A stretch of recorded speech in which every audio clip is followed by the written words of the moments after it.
Assalamualaikum warahmatullahi wabarakatuh. Alhamdulillahi wa kafa. Wassalatu wassalamu ala rasulillahil mustafa wa ala alihi wa sahbihi wa man wafa. Amma ba'd. Fa ya ibadallah, usi nafsi wa iyyakum bi taqwallahi faqad faza al-muttaqun. Fala tamutunna illa wa antum muslimun. Faqala ta'ala ya ayyuhalladzina amanu taqullaha haqqa tuqatih wa la tamutunna illa wa antum muslimun. Saudara-saudariku dan pemirsa Akhir TV, Badan TV dimanapun Anda berada, alhamdulillah pagi ini kita masih diberikan kesempatan oleh Allah Subhanahu wa taala untuk bisa beraktivitas menjalani kehidupan kita.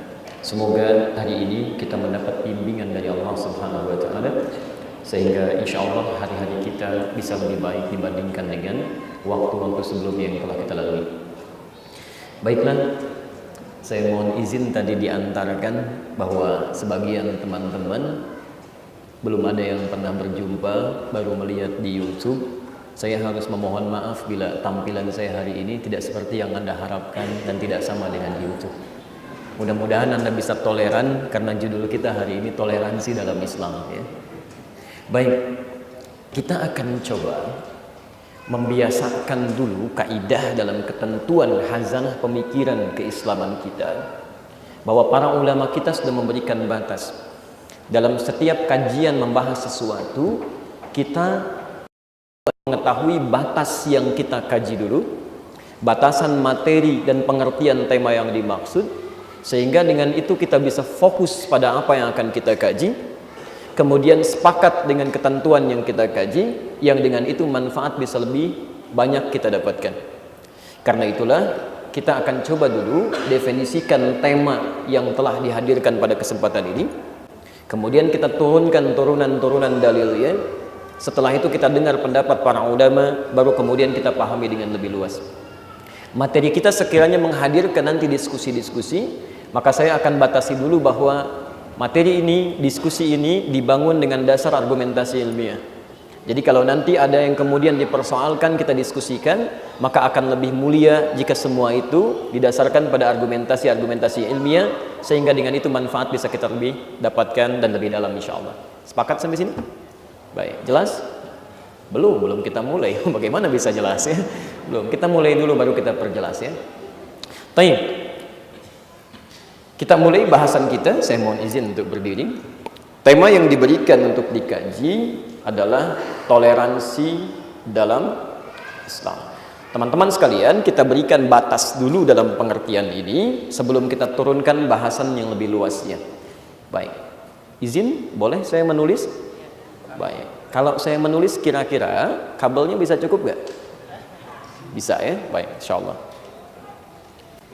Fokus sebentar. Sebentar. Kelihatan insya Allah? Belum saya nulis apa-apa. Anda kenapa pagi ini agak aneh, ya? Saya belum terangkan sudah jelas, belum saya tulis sudah kelihatan. Wah, hebat lah pokoknya orang istiqomah itu, ya. Baik, mudah-mudahan sudah pada sarapan, ya. Yuk kita tuliskan dulu. Bismillah. Toleransi, ya, dalam Islam. Ini batas bahasan kita di pagi ini. Teman-teman sekalian, ada dua hal penting yang kita coba untuk sepakati dulu dalam tema kita ini. Pertama adalah bahasan tentang toleransi yang disampaikan. Kemudian makna toleransi yang akan kita bahas akan kita batasi dalam pengertian Islam, tidak dalam konteks pengertian yang lainnya. Baik. Dalam pengertian bahasa, kalau kita buka Kamus Besar Bahasa Indonesia, dalam pengertian yang netral secara umum, maka toleransi yang berakar dari kata toleran itu, ya, diartikan menurut pengertian bahasa di kamus, alhamdulillah, ya, sebagai sifat atau sikap yang menghargai atau membiarkan satu pendapat, pandangan, atau sikap yang lainnya. Kuncinya ada sifat, sikap, menghargai, atau membiarkan. Nah, saya ingin turunkan dulu dalam dasar pengetahuan satu definisi. Jika diungkapkan dalam pengertian bahasa, secara ilmiahnya disebut dengan etimologi, maka makna itu masih terlampau luas. Tolong fokus ini ya, hati-hati, pahami betul, masih luas. Jadi saking luasnya pengertian ini bisa dibawa ke dalam ranah istilah manapun. Karena itulah ulama-ulama kita dari sejak dulu sampai dengan kini, ketika akan mendefinisikan sesuatu, itu selalu membawa makna yang luas, yang umum ini ditarik dalam pengertian istilah yang akan dibahas. Saya beri contoh paling gampang misalnya. Kita sepakati dulu ya, kalau saya tanyakan sesuatu, kemudian Anda belum mengetahui, cukup katakan wallahu a'lam ya. Baik, malaikat ditanya, qalu subhanaka la ilma lana illa ma 'allamtana. Quran surah 2 ayat 32. Sahabat ditanya, Allah wa rasuluhu a'lam. Anda bukan malaikat, bukan sahabat, tahu semua, itu mustahil. Baik, sepakat sampai sini? Baik, saya tanyakan, misal contoh kita ambil pengertian pertama, makna luas ditarik ke istilah. Bisa misalnya. Bisa. Tahu artinya bisa? Apa artinya bisa? Allahu a'lam. Masya Allah. Anda seumur begini tidak tahu kata bisa. Baik. Anda bisa bicara bahasa Indonesia? Bisa. Apa artinya bisa? Masih wallahu alam juga. Baik. Bisa secara bahasa itu bisa luas. Diartikan umumnya mampu, dapat. Tapi kalau ini ditarik dalam istilah apa dulu? Dalam istilah dunia hewan misalnya dengan kedokteran, ketika kemudian kata ini ditarik di istilah kesehatan, dunia hewan, dilekatkan bisa pada ular, maka berubah kata ini yang artinya dapat atau mampu berubah menjadi racun. Jelas di sini? Ain misalnya dalam bahasa Arab. Pernah dengar kata ain? Apa artinya ain? Belum tentu. Ain itu tidak harus diartikan mata. Awas, hati-hati. Ada hampir 1.500 arti dari kata ain. Tergantung mau ditempatkan di mana katanya. Ain itu bisa berarti mata air. Ain itu bisa berarti unta yang berjalan dengan santai. Ain itu bisa banyak Pak Ibu sekalian. Bisa berarti penyakit. Tidak hanya dengan mata. Ain itu artinya mata. Kalau mata-mata apa? Tuh, ngarang tuh. Udah beda ya. Nah sekarang karena itu penting bagi kita untuk membatasi kalimat ini. Mau dibawa kemana bahasan ini? Dalam istilah apa kemudian kita akan coba kaji? Maka panitia menghadirkan batasan supaya tidak melebar pembahasan dan paham konsep utamanya, maka diikat dalam konteks kalimat yang kedua. Ya. Para ulama sering mengistilahkan logatan wastilahan, secara bahasa etimologi dengan terminologi istilahan. Dalam istilah apa kemudian ini akan dibahas. Ingat betul ini ya, hadis dengan sunnah dalam ilmu hadis bisa sama. Segala yang bersumber dari Rasulullah SAW, perkataan, perbuatan, sifat, sikap, dan segala yang bersumber dari beliau. Tapi dalam istilah fikih itu berbeda. Dalam istilah usul fikih itu lain. Dalam istilah fikih, hadis segala yang bersumber dari Nabi, perkataan, perbuatan, dan segala sifat dan sikapnya yang menjadi landasan hukum, sekalipun beliau belum tentu mengerjakannya. Tapi kalau sunnah, segala yang bersumber dari Nabi dan Nabi pasti atau sudah mengerjakannya, sudah berbeda. Dalam usul fikih bisa berbeda. Jadi kalau kita kembalikan ke sini, pengertian toleransi ini kita akan ikat dalam istilah Islam. Jelas sampai sini? Insyaallah. Baik. Nah, apa konsekuensinya? Saya ulang, apa konsekuensinya? Ketika kata toleransi ini kemudian kita akan batasi dalam istilah Islam. Maka konsekuensi pertama dari sisi pengertian dan pemahaman, dari sisi pengertian dan pemahaman, makna toleransi ini harus ditundukkan pada ketentuan Islam. Jadi kalaupun nanti di luar Islam ada pengertian toleransi, misal teman-teman non-muslim punya pengertian toleransi, masyarakat di luar punya pengertian toleransi, tapi Islam punya pengertian toleransi, maka yang kita ikuti pengertian ini yang dimaksudkan. Jadi begitu datang pengertian yang dari luar, maka konsekuensi kita sebagai muslim, awas hati-hati, yang kita utamakan, kita tunduk patuh pada ketentuannya adalah ketentuan yang dimaksudkan dalam Islam. Jelas di sini? Baik. Kalau sudah jelas, nanti kita akan lihat uraian tentang toleransi dalam Al-Quran. Yang ketiga, praktek toleransi di Nusantara sampai jadi Indonesia. Nanti kita munculkan buku-bukunya.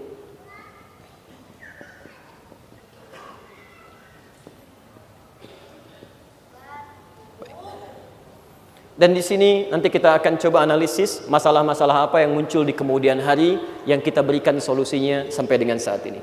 Baik. Ini 3 bahasan utama kita dan mudah-mudahan Allah berikan kemudahan untuk menyampaikan, mudah dipahami dan bisa kita praktekkan dalam keseharian kita.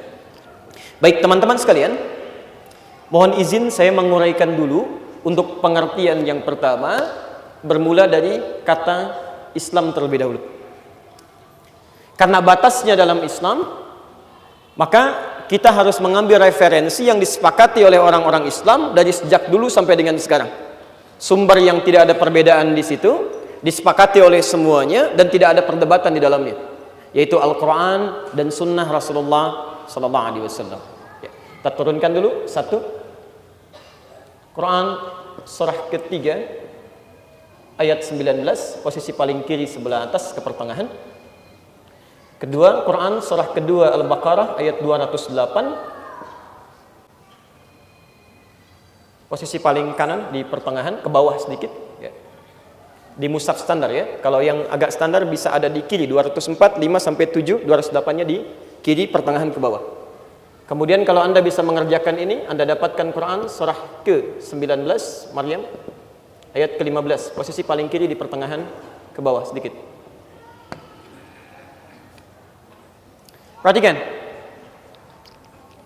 Pertama, toleransi dalam Islam. Saya mau tanya dulu sebentar, apa itu Islam? Halo? Baik, ingat kesepakatan kita. Apa itu Islam? Allah, Masya Allah. Baik, kita tanyakan kemudian pada Al-Quran dulu. Ya, lihat kalimatnya, Quran surah ketiga Ali Imran ayat 19. Ketika Allah menyampaikan kalimat Islam pertama dalam Al-Quran, ternyata disandingkan dengan satu kalimat yang penting kita garis bawahi. Lihat kalimatnya. Innad dina indallahil Islam. Oke. Innad dina indallahil Islam.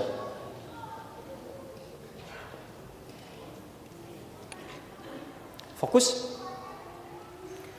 Perhatikan kalimatnya. Innad dina, kata Allah, sungguh satu-satunya din yang diartikan dengan agama yang kita yakini, kita percayai, indallahi, yang ditetapkan diridhai oleh Allah Subhanahu wa taala, al-Islam, hanyalah Islam. Jadi kalau kita buat persamaan, kita turunkan ini, Islam itu sama dengan ad-din yang diartikan dengan agama. Fokus. Islam sama dengan ad-din yang diartikan dengan agama. Jadi ketika Anda berbicara misalnya toleransi dalam Islam, berarti kita akan berbicara tentang konsep agama. Jelas ya? Kita akan berbicara tentang konsep agama. Yang jadi persoalan, ketika kalimat ad-din dalam Al-Quran disandingkan dengan kalimat Allah pemiliknya yang menetapkan segala aturannya, ini berarti ingin memberikan gambaran kepada kita bahwa semua aturan-aturan yang ada dalam Islam yang dihimpun dalam ad-din yang disebut dengan agama itu, pertama, perhatikan, itulah satu yang telah ditetapkan oleh Allah Subhanahu wa taala. Yang kedua, kata inda ini juga bisa berarti ridha. Itu yang diridhai oleh Allah Subhanahu wa taala. Yang ketiga, kata inda itu bisa berarti dekat. Ana indi sabbarah, papan tulis dekat dengan saya. Jadi seakan-akan ingin mengatakan dalam kalimat yang seperti kelihatan simpel ini, orang-orang yang selalu mengikuti aturan Islam, maka orang-orang itu yang selalu mengikuti aturan agamanya, maka dijamin dia akan dekat dengan Allah indallahi, maka dijamin dia akan mendapatkan ridha Allah indallahi. Jadi kalau Anda ingin mendapatkan ridha Allah, dekat dengan Allah, kuncinya sederhana kata ayat ini, ikuti aturan-aturan yang ada dalam agama yang disebutkan dengan nama Islam itu. Konsekuensi terbaliknya, jika ada orang yang keluar dari aturan agamanya, keluar dari aturan keislamannya, maka konsekuensinya ini, dia akan jauh dari Allah dan jauh dari ridha Allah Subhanahu wa taala. Jelas batasnya sampai sini? Awas, kita belum kembangkan. Jadi kalau nanti makna toleransi dijauhkan dari pengertian Islam dan Anda melakukan itu secara tidak langsung, Anda menjauhkan diri dari ridha Allah Subhanahu wa taala dan Anda menjauhkan diri dari kedekatan kepada Allah Subhanahu wa taala.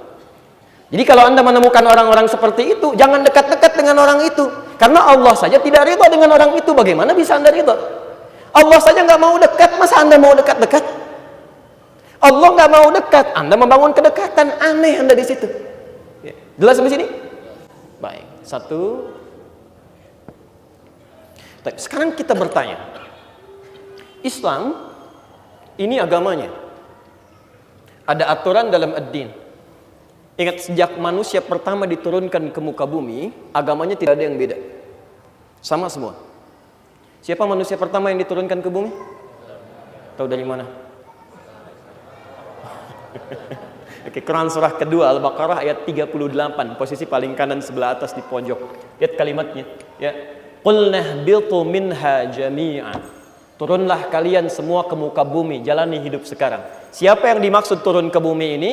Dijelaskan di Al-Baqarah ayat 31, posisi paling kiri sebelah atas. Ya, lihat kalimatnya. Wa 'allama Adamal asma'a kullaha, dan kami ajarkan kepada Adam semua hal terkait dengan bekal-bekal kehidupannya. Di sini ditemukan orang pertama yang diturunkan ke muka bumi, siapa namanya? Adam. Sejak Adam diturunkan, diteruskan oleh Nabi Nuh alaihissalam sampai ke Nabi Muhammad sallallahu alaihi wasallam, itu tidak ada yang berubah. Semua kalimatnya sama, Islam. Jelas di sini? Jadi Masya Allah, Nabi Adam aja manusia pertama yang diturunkan, diminta oleh Allah taat pada aturan Islam. Diminta oleh Allah bangun kedekatan dengan Allah. Seterusnya membangun kedekatan dengan Allah, dari mulai Nabi Nuh, setelah Nabi Nuh sampai ke masa Nabi Muhammad SAW. Para nabi saja dan rasul yang dekat dengan Allah, surganya jelas, kemudian hisabnya juga sangat ringan, bahkan tidak ada langsung masuk surganya, itu masih berusaha menunaikan ketentuan-ketentuan Allah yang terdapat dalam Islam. Maka bagaimana dengan orang yang belum terjamin surganya? Hisabnya masih menegangkan, amalan berantakan, tiba-tiba membuat ketentuan yang jauh dari ketentuan agamanya. Nah, saat Anda ingin bertanya, ya Allah, ketentuan apa yang kemudian kami mesti ikuti yang sesuai dengan aturan-aturan ini? Baik. Saya boleh hapus dulu sebentar? Alhamdulillah. Baik. Bismillah. Ini kedatangan saya pertama ke sini ya. Alhamdulillah. Datang sendiri, terangkan sendiri, nulis sendiri, hapus sendiri. Masya Allah. Luar biasa.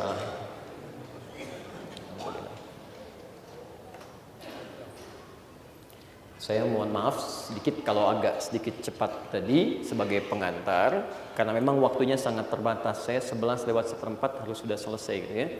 Baik, sekarang saya mohon izin untuk lambatkan.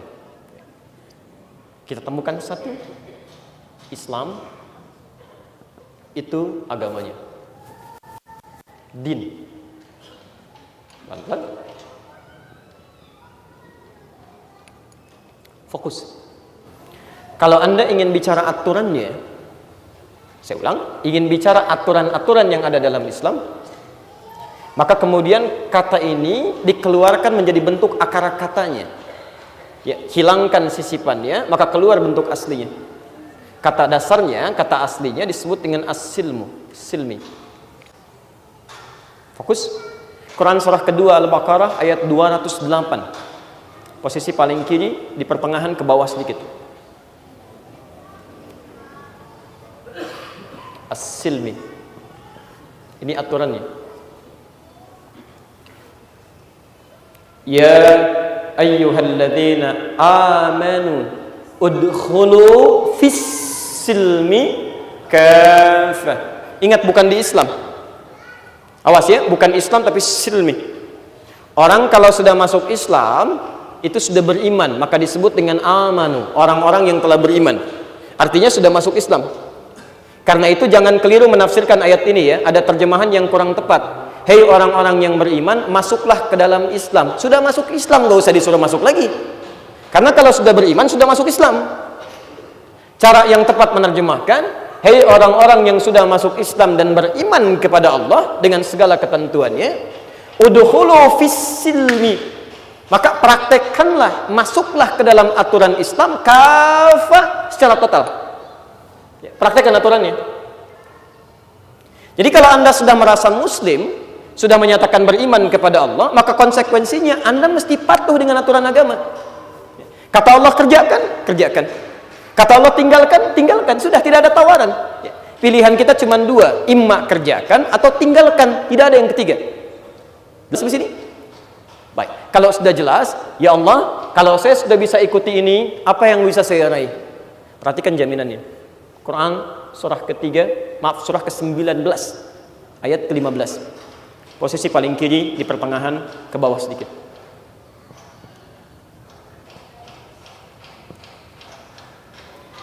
Salam.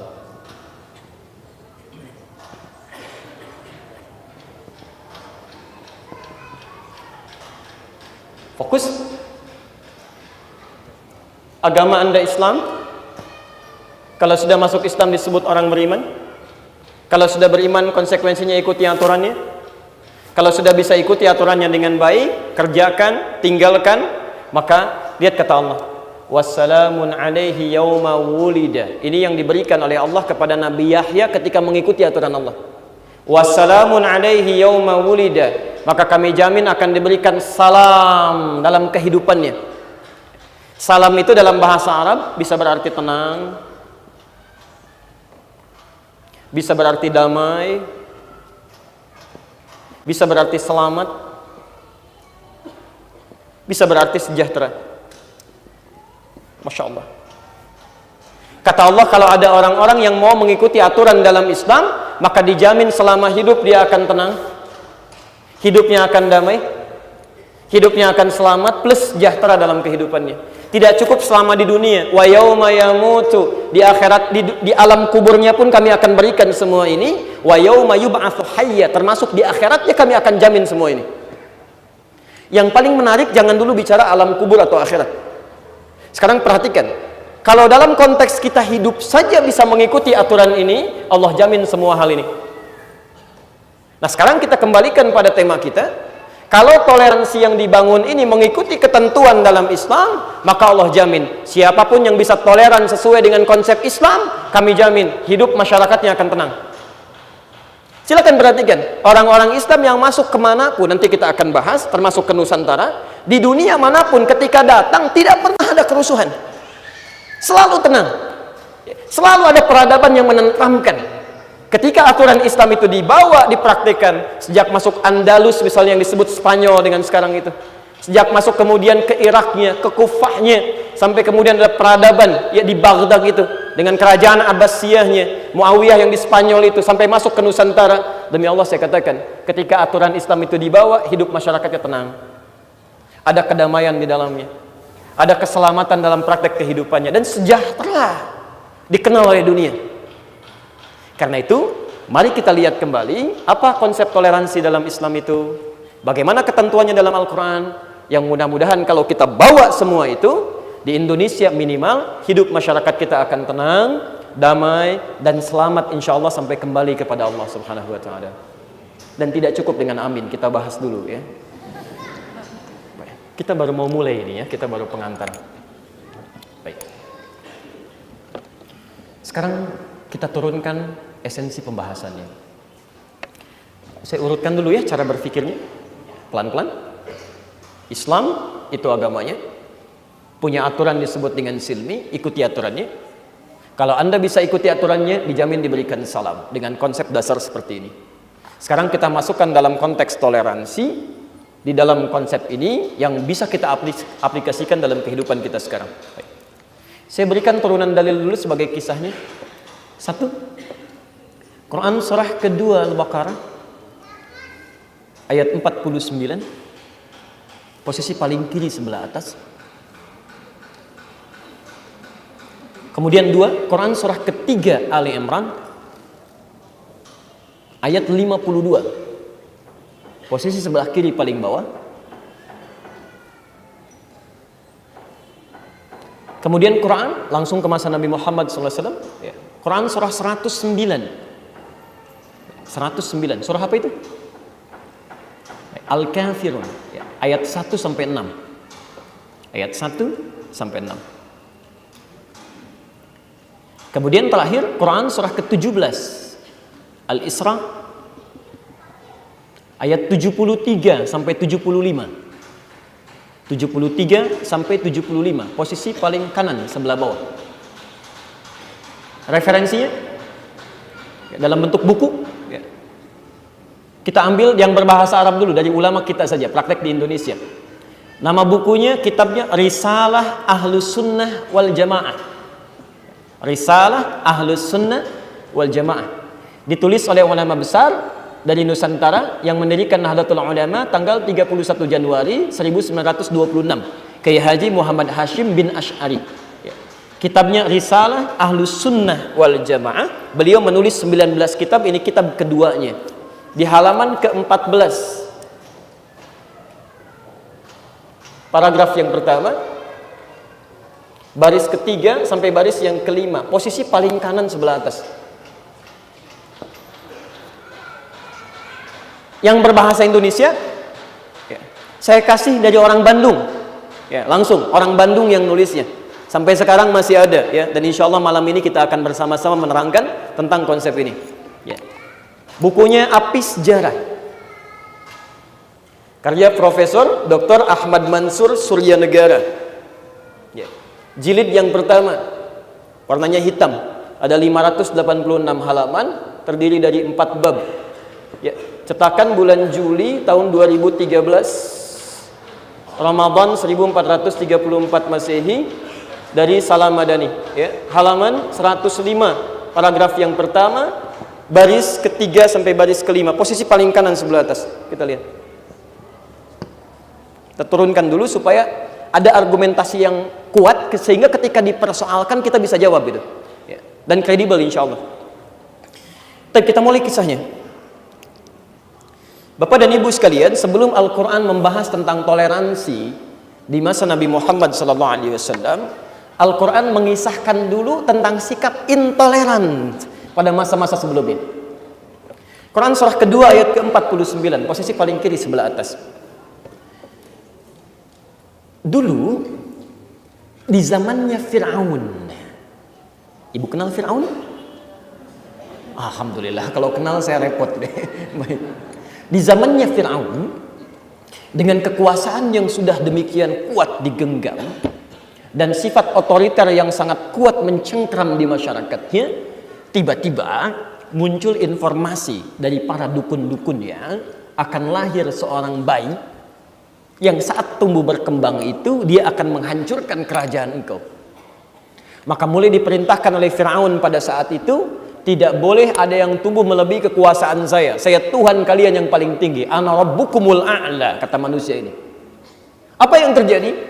Maka ditugaskanlah keluar dekrit dari Fir'aun, ditugaskan 2 orang algojo untuk mengamati setiap perempuan yang tengah mengandung. Yang satu tugasnya melihat sampai akhir kandungan, sampai dilahirkan. Yang satu lagi untuk mengamati apakah yang lahir ini laki-laki atau perempuan. Perhatikan bagaimana ayat Qurannya melukiskan tentang sikap intoleran ini. Jangankan dalam konteks kehidupan bersosial, untuk hidup aja nggak toleran, Pak. Nggak toleran. Jadi jangankan diberikan kebebasan untuk berekspresi, untuk hidup aja diatur sama Fir'aun tuh. Lihat kalimatnya. Wa idz najjaynakum min ali fir'auna yasumunakum su'al 'adzab yudzabbihuna abna'akum wa yastahyuna nisaakum. Kata Allah, hei kaumnya Musa, ingatlah, hei umatnya Muhammad, pelajarilah. Dulu ada kisah-kisah kaum Fir'aun, kami selamatkan dari kekejamannya, yang punya siksa yang sangat kejam. Jadi kalau ada siksa yang terkejam yang pernah ada di muka bumi, kata Al-Quran, itu Fir'aun yang paling kejam. Apa yang dia lakukan? Kata Fir'aun, lihat kalimatnya, kalau yang lahir laki-laki langsung eksekusi seketika di depan ibu yang baru melahirkannya, sembelih. Teman-teman sekalian, menyembelih itu dalam bahasa Arab itu ada 2 kata. Yang pertama nahara. Inna a'tainakal kautsar fasholli lirabbika wanhar. Kalau nahar itu disembelih langsung saat berdiri. Makanya unta itu disembelihnya dalam Al-Qur'an disebut nahar. Karena unta itu saat disembelih dia tidak dijatuhkan. Seketika saat berdirinya langsung disembelih. Nahar. Tapi kalau hewannya dijatuhkan, sapi, kerbau, kambing, domba, dan sejenisnya, kalau dijatuhkan terlebih dahulu, maka berubah kalimatnya dari nahara menjadi zabaha. Zabaha. Zabaha. Ini kalau cepat. Dijatuhkan hewannya seketika, cepat. Jadi tidak ada gerakan-gerakan yang kemudian mengulangi sembelihan. Makanya kata Nabi, "Idza dzabhtum fa ahsinudz dzibhah." Bima ma'na, kalau Anda ingin menyembelih, baguskan sembelihan, cepat, tidak berulang. Cepat seketika.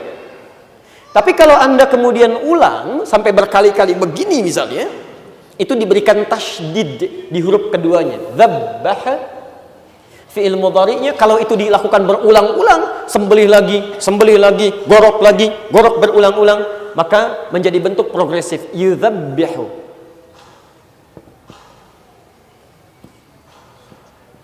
Kalau dilakukan banyak orang, tambah di ujungnya. Yudzabbihun. Perhatikan, kejamnya pasukan Fir'aun. Saking tidak tolerannya dalam kehidupan, Allahu Akbar. Begitu lahir laki-laki, di hadapan ibu yang baru melahirkannya, kalimatnya sembelih, bukan sembelih biasa. Yudzabbihun. Artinya bukan 1-2 orang menyebar intelnya, begitu keluar laki-laki, ambil bayinya, dilemparkan ke tanah, dan digorok di hadapan ibu yang baru melahirkannya. Itu kalimatnya. Perhatikan kedalaman bahasa Al-Quran, tidak menggunakan nahar. Kalau nahar begitu lahir diangkat sembelih, ini dijatuhkan ke bawah saking bencinya. Yang perempuan boleh hidup. Wa yastahyuna nisa'akum. Itu Fir'aun, seburuk-buruknya sikap intoleran dalam kehidupan. Saya agak aneh manusia sekarang. Maaf Bu ya, Pak. Fir'aun itu seburuk-buruknya perilakunya oleh Quran disebutkan masih nunggu dulu sampai lahir. Setelah itu dipilih, kalau laki-laki eksekusi, perempuan hidup. Itu disebut oleh Quran siksa terkejam. Saya agak kebingungan mencari istilah untuk manusia sekarang. Ada manusia yang bahkan belum lahir sudah mengeksekusi, Pak. Silahkan cek. Fir'aun seburuk-buruknya manusia, tungguin dulu lahir, eksekusi. Baru kemudian perempuan biarkan hidup. Ini manusia sekarang dia nggak peduli mau laki-laki mau perempuan. Ada orang yang bahkan belum lahir sudah mengeksekusi di dalam rahimnya. Ada yang digugurkan, ada yang aborsi. Itu kesulitan kita mencari kata yang apa yang pas untuk mengungkapkan kalimat itu. Karena itu bayi-bayi itu hati-hati ya. Bayi-bayi itu akan dihidupkan oleh Allah di hari kiamat nanti sampai diminta berkata. Wa idzal mau'udatus su'ilat. Ketika bayi-bayi yang dieksekusi sejak dini itu dibangkitkan lagi dan ditanya, bi ayyi dzambin qutilat. Kamu ini punya dosa apa sampai dieksekusi sebelum kamu tumbuh? Kita sampaikan pada saudari-saudari kita, saudara kita, hati-hati, pertanggungjawabannya begitu besar di hadapan Allah Subhanahu wa taala. Ini sikap intoleran pertama yang ada dalam Al-Qur'an, Fir'aun. Zaman Nabi Isa lebih kacau. Saking tidak tolerannya dalam beragama, kalau tadi dalam kehidupan. Zaman Nabi Isa, Masya Allah, nabinya mau dibunuh, Pak. Ini kurang apa lagi? Nabi Isa itu kan termasuk nabi yang paling hebat mukjizatnya. Silakan perhatikan. Allahu Akbar, Nabi, Rasul. Pada zaman itu kekuatan terbesar adalah menyembuhkan sakit. Dokter spesialisnya banyak, mengaku hebat. Sampai mengatakan tidak ada penyakit yang tidak bisa kami sembuhkan. Dikasih oleh Allah Subhanahu wa taala 2 penyakit yang sulit disembuhkan. 1 kusta, yang kedua kematian. Diutus seorang nabi. Diberikan mukjizat pada tangannya. Sekali mengusap semua penyakit sembuh. Dalam bahasa Arab mengusap disebut masah. Yang diberikan usapannya disebut dengan masih. Karena itu dikenal dengan Isa al-Masih. Karena ketika beliau mengusap penyakit apapun seketika sembuh. Nabi Isa kusta, usap, sembuh. Nabi Isa buta, usap, sembuh. Nabi Isa sakit gigi, usap, sembuh. Pokoknya dokter bangkrutlah pada saat itu, gitu ya. Baik. Ini untuk menunjukkan kemuliaan mukjizat. Apa yang terjadi? Tidak toleran, Pak, Bu. Dicari-cari. Ya, dicari-cari sampai tercium oleh Nabi Isa. Ini ada sifat tidak toleran nih. Ada pengingkaran di sini. Quran surah ketiga ayat 52, posisi paling kiri sebelah bawah. Falamma ahassa Isa minhumul kufra qala man ansari ilallah. Tatkala Nabi Isa sudah merasakan ada sikap-sikap yang tidak benar ini, sudah menyimpang, sudah intoleran dalam berkehidupan, maka beliau katakan, siapa yang bisa mendukung saya untuk menghadirkan tuntunan-tuntunan Allah yang benar ini? Jadi ketika orang-orang tidak toleran, Nabi Isa mengajak kepada ketentuan yang benar supaya toleransi itu dipraktikkan dengan benar. Di zaman Nabi Isa saja aturan Allah yang dirujuk. Jelas ya? Baik. Karena itulah kemudian aturan ini Yang disampaikan oleh Allah pada zaman Nabi Musa, zaman Nabi Isa, ditegaskan kembali pada zaman Nabi Muhammad SAW. Disinilah kisah kita akan dimulai dengan lebih detail. Quran surah 109 ayat 1 sampai 6. Saya kisahkan agak cepat. Satu kali sekelompok non-muslim datang kepada Rasulullah SAW. Waktunya malam, malam-malam mereka datang kepada Nabi SAW. Tolong pahami betul istilah ini ya. Ketika baca Al-Quran kita sudah paham insya Allah. Pertama, kalau orangnya non-muslim, langsung non-muslim dengan keyakinannya, maka istilahnya disebut oleh Al-Quran dengan kafir. Saya ulang, kafir. Jamaknya tambah un di ujungnya, ya, kafirun atau kafirin. Jelas di sini? Jadi kalau disebut kafir itu pasti orangnya dan non-muslim dia, beda kepercayaan. Tapi kalau perilakunya menyimpang, mirip-mirip orang kafir, misal ada orang Islam tapi nggak mau sholat, ada yang begitu, misal ya, bahkan dengar adzan dia marah-marah, ya apa ini suaranya kok kencang sekali, bisa nggak dikecilin? Dia tetangga masjid gitu kan, dan muslim juga, agak aneh memang. Nah, ini perbuatan yang menyimpang. Maaf, kalau non muslim tidak sholat memang nggak yakin, tapi kalau orang Islam ada yang tidak sholat, aneh. Perbuatannya mirip-mirip orang-orang yang non-muslim. Maka berubah kalimatnya dari kata kafir menjadi bentuk kata kerja, kafar. Kafar, jamaknya disebut dengan kafaru. Contoh kafar, Quran surah ke-14 ayat ke-7. Ada orang diberikan nikmat oleh Allah nggak mau zakat, disebut kafar. La in syakartum la azidannakum wa la in kafartum. Kafar di sini bukan kafir keluar dari Islam, tapi tidak menaati aturan dalam Islam, mirip-mirip perilakunya seperti orang kafir yang non-muslim. Dosanya cukup besar di sini. Kamu kalau non-muslim kaya nggak mau zakat, memang nggak beriman. Tapi kalau kamu kaya nggak mau zakat, apa bedanya kamu dengan dia? Gitulah kurang lebih. Jamaknya kafaru, Quran surah kedua ayat ke-6, posisi paling kanan sebelah atas. Innal ladzina kafaru sawa'un 'alaihim a anzartahum am lam tunzirhum la yu'minun. Hati-hati ya. Kalau ada orang yang sudah masuk Islam, dinasihati susah, dengar adzan marah-marah, diajak ta'lim kemudian malah ngajak berdebat. Kalau nanti saat meninggal dunia, amal salahnya banyak, amal solehnya sedikit, dia dijanjikan oleh Allah masuk langsung ke dalam neraka. Walaupun nerakanya agak ringan, tapi seringan-ringannya neraka, itu ada di Quran surah keempat ayat 56. Posisi paling kanan sebelah atas. Lihat kalimatnya. Innal ladzina kafaru, kafar bukan kafirin. Innal ladzina kafaru, sungguh orang-orang yang susah diatur itu selama hidupnya, walaupun dia mengaku muslim, susah dia, sehingga amal salahnya banyak, amal solehnya tidak ada. Misal, lihat kalimatnya. Innal ladzina kafaru bi ayatina saufan nuslihim nara. Di akhirat nanti kami akan tarik ubun-ubunnya, kami celupkan ke dalam neraka. Itu siksa yang paling ringan. Pernah bikin teh celup, Bu? Halo? Bikin teh celup? Kan teh celup itu masukin begini, angkat begini, kan? Masukin, angkat. Nah, itu nanti ada yang tugas malaikat neraka yang paling ringan, itu narik ubun-ubun orang kafir, dimasukkan ke dalam neraka, itu cuman kerjaannya celup, angkat. Kullama nadijat juluduhum, begitu dicelupkan habis semua tubuh dan kulitnya. Hancur. Kenapa disebutkan kulit? Karena itu indera perasa yang paling peka. Begitu diangkat lagi, sembuh lagi, baddalnahum juludan ghairaha. Jadi celup, hancur, angkat, sembuh lagi. Celup, hancur, angkat, sembuh lagi. Sekali celup kalau sehari aja, sehari di akhirat sama dengan berapa lama? Tahu dari mana? Quran surah 32 ayat ke-5, posisi paling kanan di pertengahan. Fi yaumin kana miqdaruhu alfa sanatin mimma ta'uddun. Masuk sehari itu sama dengan 1000 tahun di dunia. Artinya kalau Anda masuk jangan Anda lah ya. Kalau ada orang lain masuk 1 detik aja, 1 detik, tak, itu kurang lebih 48 hari rasanya seperti di dunia. 48 hari. Masuk sedetik aja, 48 hari. Nggak percaya silahkan aja nanti. Kalau sudah disampaikan jangan diikuti, itu kafir namanya. Ya. Tapi kalau yang kafir tadi, itu spesial. Atau mohon maaf ya, orang yang kafarnya sudah seperti kafir, yang aneh gitu. Ya. Orang Islam dijelek-jelekin, masjid ditinggalkan, tiba-tiba masuk ke tempat agama orang lain, menjelek-jelekan orang Islam lagi. Sholatnya berantakan, macam-macamnya tidak ada nilainya, dan menjadi celah bagi agamanya. Itu langsung diikutkan oleh Allah dengan siksa orang kafir seketika. Bukan di neraka paling ringan lagi. Itu nanti langsung masuk neraka tanpa hisab. Betul. Pernah dengar masuk surga tanpa hisab? Ada yang masuk neraka tanpa hisab. Itu ada di Quran surah 18 ayat ke-100 sampai 101. Posisi paling kiri sebelah atas di pertengahan. Ya. Awas, hati-hati. Wa aradna jahannama yawma idzin lil kafirina arda.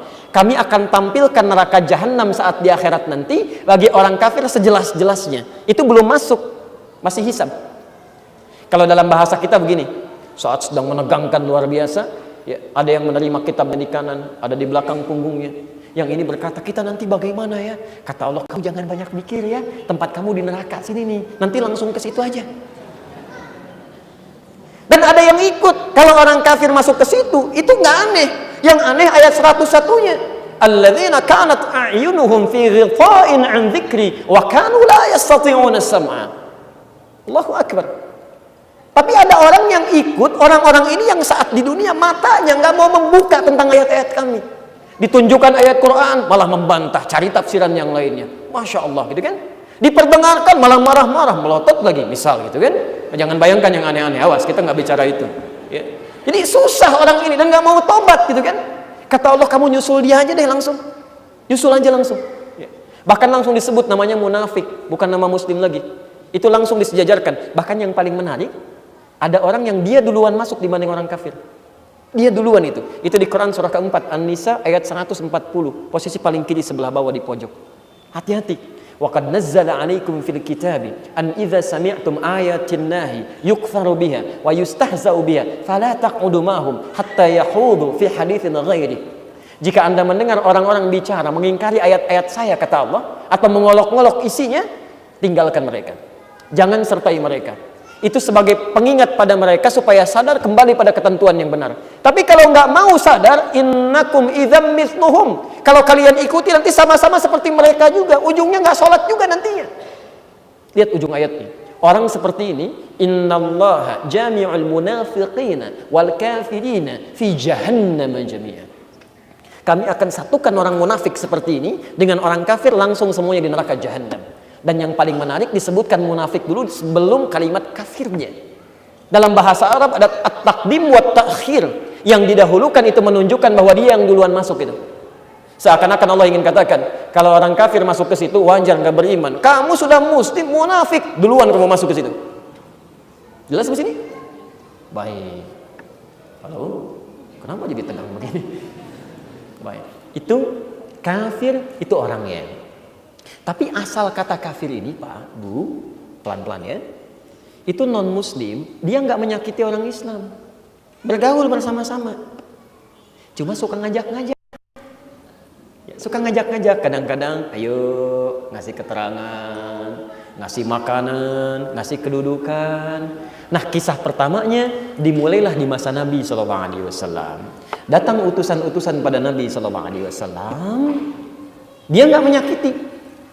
Bahkan menyampaikan pada Rasulullah SAW, Muhammad, kita memang beda, katanya. Ya, kita memang beda. Tuh, sejahiliyah-jahiliyahnya orang dulu, sebodoh-bodohnya orang jahiliyah, masih mengakui kita beda. Agama kita berbeda, nggak ada agama yang sama. Sepintar-pintar orang sekarang bisa mengatakan, semua agama itu sama. Masya Allah, menuju cuma pada Tuhan yang sama, cuma caranya beda-beda.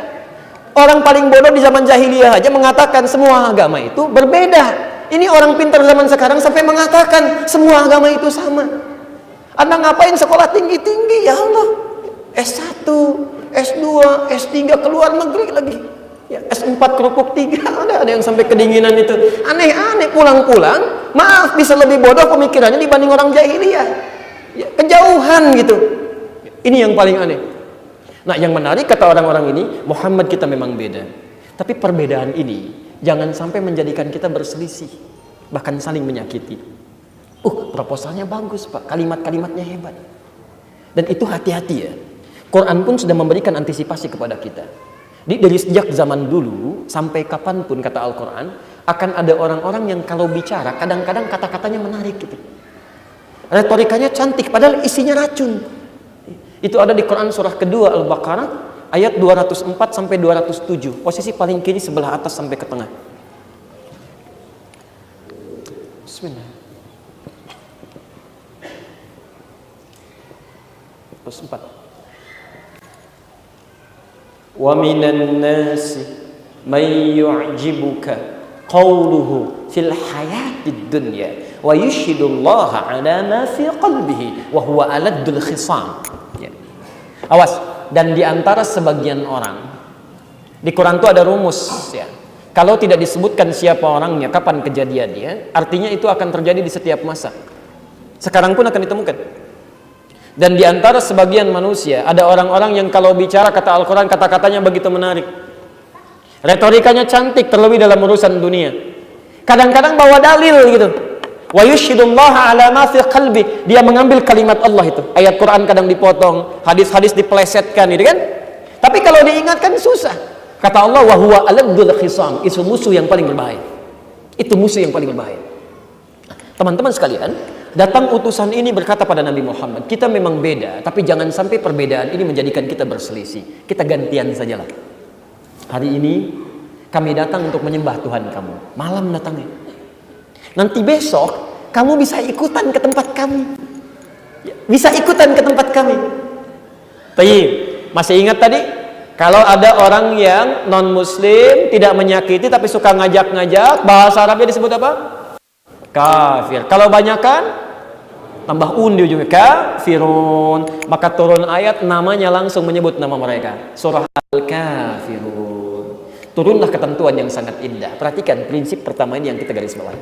Qul, katakan Muhammad, Nabi saja yang dekat dengan Allah, terjamin surganya, diminta mempraktekkan. Maka bagaimana dengan kita yang bukan Nabi dan yang belum jelas surganya? Harus lebih daripada itu.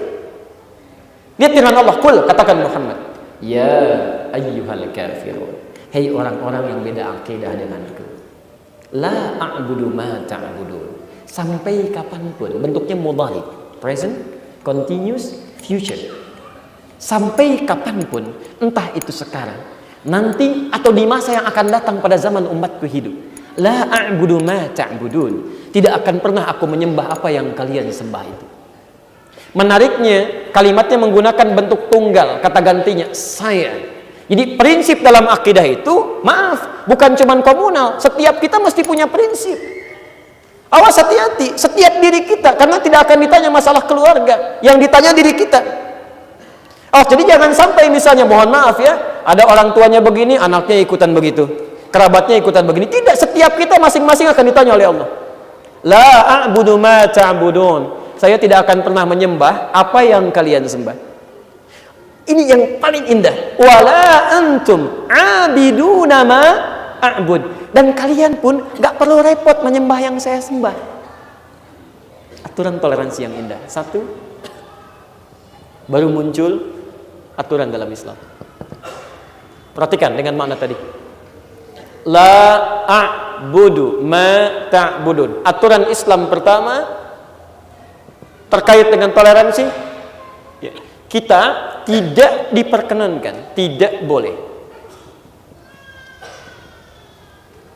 ikut-ikutan a'bud, diartikan dengan menyembah, ya. Fokus ya, kalau hanya menyembah itu ibadah namanya. Tapi kalau sudah bentuknya progresif, kata kerja, bukan cuma ibadahnya, tapi segala hal yang terkait dengan proses ibadahnya. Misal, maaf ya, saya ambil contoh dulu ya. Misal, ada salah satu umat ya di Indonesia ataupun di dunia yang ibadahnya misalkan punya tempat khusus ya. Misal di hari, kalau besok hari apa? Hari Ahad. Mereka menyebut dengan minggu, nanti saya jelaskan kapan munculnya minggu ini. Misal, mereka ibadah. Aturan Islamnya indah. Indah. Pertama, bagi kita orang Islam, Itu kata Al-Quran, tidak boleh ikut-ikutan prosesi penyembahan yang berlangsung di tempat mereka. Ya, hari apapun dan bagaimanapun cara ibadahnya. Yang menarik kalimatnya menggunakan kata kerja, bukan pada prosesnya saja. Ya, ingat, artinya apa? Semua proses yang terkait dengan ibadah ini, baik ikut ke tempat ibadahnya, baik kemudian misalnya ikut-ikutan dalam atributnya, baik itu kemudian misalnya ikut-ikutan menyediakan hal terkait ibadahnya. Kata Nabi, cukup bagi umat Islam, tidak boleh ikut-ikutan yang seperti itu. Jelas? Yang indah tidak sampai sini. Wala antum abiduna ma'abud. Anda pun nggak perlu repot ikut-ikutan kemudian pada proses ibadah kami. Jadi kalau kita punya misalnya Idul Fitri, misalnya kita ada Idul Fitri, Anda nggak usah repot-repot terkait dengan ibadah kami, biarkan kami aja. Nggak harus Anda juga mengenakan atribut kami, misal ikut-ikutan pakai peci, ikut-ikutan pakai sarung, ikut-ikutan misalnya bikin ketupat dan sebagainya. Kami nggak menginginkan itu. Jadi Anda nggak usah repot mikirin kami, seperti kami pun tidak repot memikirkan Anda. Sampai ujungnya keluarlah kalimat itu. Perhatikan, lakum dinukum. Allahu Akbar. Ini toleransi yang paling indah. Gak ada di muka bumi seperti ini kecuali di Islam. Waliyadin.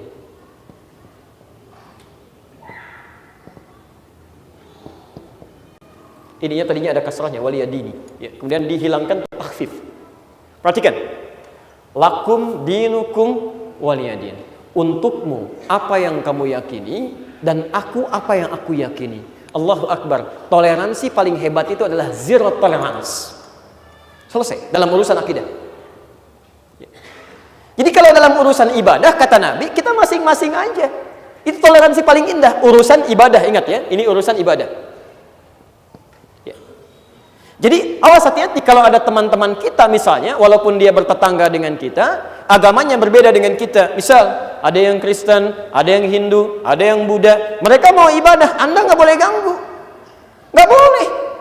Hati-hati ya, jangan merusak mereka, jangan ganggu mereka. Awas, ketika ada seseorang mengganggu tanpa sebab sama sekali, itu sama dengan dia melanggar aturan Allah dalam Al-Quran. Dia bermaksiat.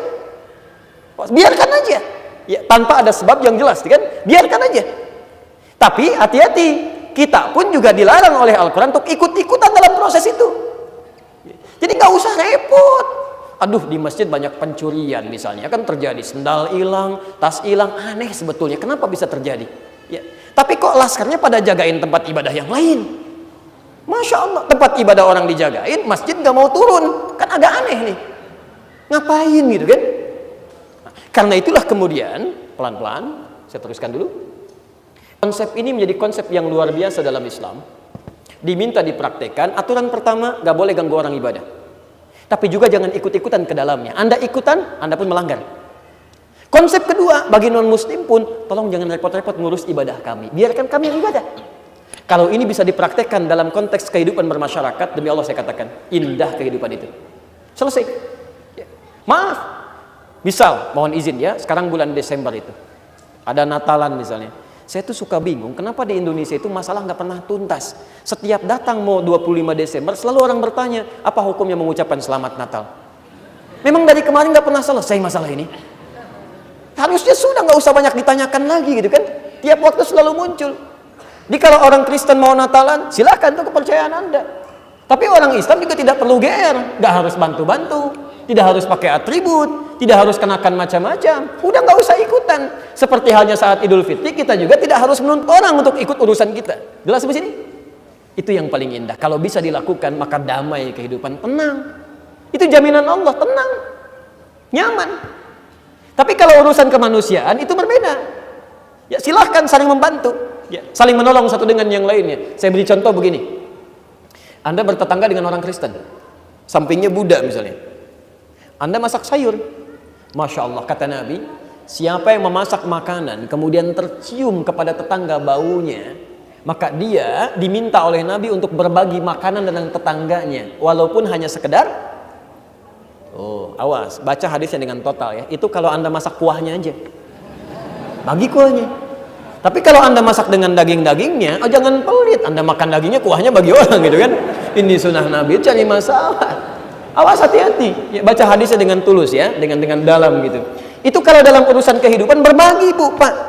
Punya tetangga non muslim ada masak sampai baunya, bagi dia urusan dunia. Tapi urusan akhirat tidak, masing-masing. Ya, masing-masing. Ya. Itu kan konsep yang paling indah gitu ya. Awas teman-teman yang punya rumah makan Padang ya, rumah makan biasa itu, kena cium baunya, dapat tuh. Paling enak tuh bertetangga dengan orang yang punya warung ya. Baik. Awas, dalam Islam tuh banyak, Pak, untuk urusan dunia. Buah. Awas, hati-hati, ibu nanam mangga. Pohonnya tiba-tiba misalnya bersandar pada ranah tempat orang lain, ke rumah orang. Buahnya kemudian melewati batas pagar Anda ke tempat orang lain. Itu hak bersama. Jadi kalau tetangga Anda metik buahnya, Anda nggak boleh marah. Karena dia tumbuh ke lahan orang lain. Itu indah dalam Islam itu. Tapi awas, tidak semua bisa dikiaskan ya, cuman buah. Kalau ayam tidak ya. Ayam tetangga masuk ke rumah Anda. Oh, ini berarti bagian dari milik saya. Cari masalah itu. Baik. Jelas sampai sini? Saya mau tuntaskan dulu sebentar ayatnya, setelah itu kita masuk pada kitabnya. Ya, agak pelan-pelan sedikit ya. Tapi sampai sini, ini dari malam nih Pak, lobbynya nggak berhasil. Ya, nggak berhasil. Fokus. Tadi suratnya surat apa? Al-Kafirun. Perhatikan, orangnya disebutkan nggak tadi di ayat itu? Siapa? Tidak. Tidak ada spesifik orangnya. Kapan kejadiannya? Tidak disebutkan tanggalnya, cuman malam aja. Sekali lagi, rumus tafsirnya menyebutkan kalau ada kejadian dalam Al-Quran tidak disebutkan siapa spesifik orangnya, kapan kejadiannya, maka itu berpotensi terjadi lagi di berbagai masa yang berbeda dengan tokoh yang berbeda. Jadi kalau sekarang pun ada non muslim yang ngajak-ngajak, nawarkan kedudukan, nawarkan sesuatu, jangan kaget, dulu juga sudah pernah ada. Ya. Cuman sayang mereka itu terlalu kesiangan. Ya. Bukan cuman kesiangan, kemalaman, kesorean, kepagian, ketinggalan jauh. Jadi Anda jangan perlu buang-buang waktu untuk mendengarkan itu. Car free day, carnya yang free, yang lainnya tidak. Ya. Kadang bawa biskuit, kadang bawa buku, kadang macam-macam misalnya. Ketika dia datang, Anda sudah punya jawaban. Gak usah lama-lama didengerin. Maaf Pak, ya. Gak usah lama-lama lah, luangkan waktunya. Untuk Bapak punya Bapak, untuk saya punya saya. Ini sebentar begini. Enggak, Bapak kesiangan Pak, dulu sudah ada 15 abad yang lalu. Bapak terlanjur, terlambat datangnya. Kasih tahu tuh. Ini aja sederhana. Ya, jelas? Tapi ternyata nggak putus asa. Besok ya, itu golongan yang kedua. Golongan yang kedua. Mereka tahu kebiasaan Nabi. Kalau Muhammad sebelum subuh itu pasti datang ke Ka'bah. Datang ke Ka'bah. Beliau kemudian ibadah, sholat, lantas mencium Hajar Aswad. Ya. Nah, yang paling menarik, saat Nabi mencium Hajar Aswad itu, tiba-tiba datanglah seorang tokoh dari kalangan Quraisy. Ketika akan mencium, dicegah oleh dia. Kata orang-orang ini, Muhammad, saya tidak akan biarkan engkau mencium ini sebelum kau usap dulu nih berhala kita. Usap aja lah, pegang aja. Gak usah ibadah. Pegang sebagai penghargaan lah, toleran dengan kita. Ya, akui aja, kan di sini juga ada kan kepercayaan yang harus kamu hargai. Kami nggak minta kamu nyembah seperti tadi malam. Sekarang cuma pegang aja lah sebagai penghormatan. Toh juga nggak ada apa-apanya. Setelah itu silahkan bebas. Kamu cium itu Hajar Aswad, kamu ibadah. Kami berikan kebebasan. Itu hampir-hampir saja Nabi SAW berkata dalam benaknya, di hatinya, bisa saja saya ingkari. Kan cuma untuk taktik aja. Pegang, setelah itu saya tinggalkan. Ibadah saya bisa lepas, saya bisa berdakwah sekenanya. Tiba-tiba ketika suaranya dalam jiwanya ada kemelut seperti itu, turunlah wahyu di Quran surah 17 ayat 73 sampai 75 itu. Posisi paling kanan sebelah bawah. Wa in kadu la yaftinunaka 'anil ladzi awhina ilaik litaftari 'alaina ghairah. Allahu akbar. Idzal lattakhadhuka khalila. Hampir-hampir aja Muhammad, kamu terjebak dengan tipu daya mereka. Yaftinun itu keadaan yang membuat kita nggak sadar, Pak, Bu. Jadi ada situasi Nabi dibuat situasi sedemikian rupa sampai-sampai nggak sadar bahwa yang dilakukan itu memang salah. Salah, cuman megang aja, nggak nyembah kok. Hati-hati ya, hati-hati nih. Jadi kalau ada kata yaftinun, asalnya dari kata fitnah. Fitnah itu asal katanya bukan nuduh. Bukan duduk, tapi sesuatu yang sangat menarik asal katanya. Ini makna pertama yang sangat menarik perhatian, tanpa sadar kadang-kadang ingin kita ikuti. Fokus. Nah, ini kata Al-Quran, ini ada tawaran yang sangat menarik untukmu. La yaftinunaka, sampai-sampai kamu nggak sadar bahwa itu salah. Bukankah kalau Nabi memegang, itu artinya beliau mengakui ada sesuatu yang lain di luar Islam? Ada penghargaan terhadap ketentuan yang seharusnya dilarang oleh Al-Quran? Jelas di sini? Baik. Kalau Anda sudah mengatakan la ilaha illallah, tidak ada Tuhan selain Allah, jadi cuman Allah aja yang berhak disembah. Kalau Anda hargai lagi yang lain dalam konteks mengakuinya, berarti Anda keluar dari syahadat Anda di situ. Ada Tuhan lain yang saya akui selain Allah. Maka dari itulah turun ayat mengatakan jangan sampai terjadi. Kalau itu terjadi Muhammad, Masya Allah. Ayat selanjutnya 74. Walaula an thabbatnaka, kalaulah nggak kami kuatkan, awas kuncinya, kami kuatkan.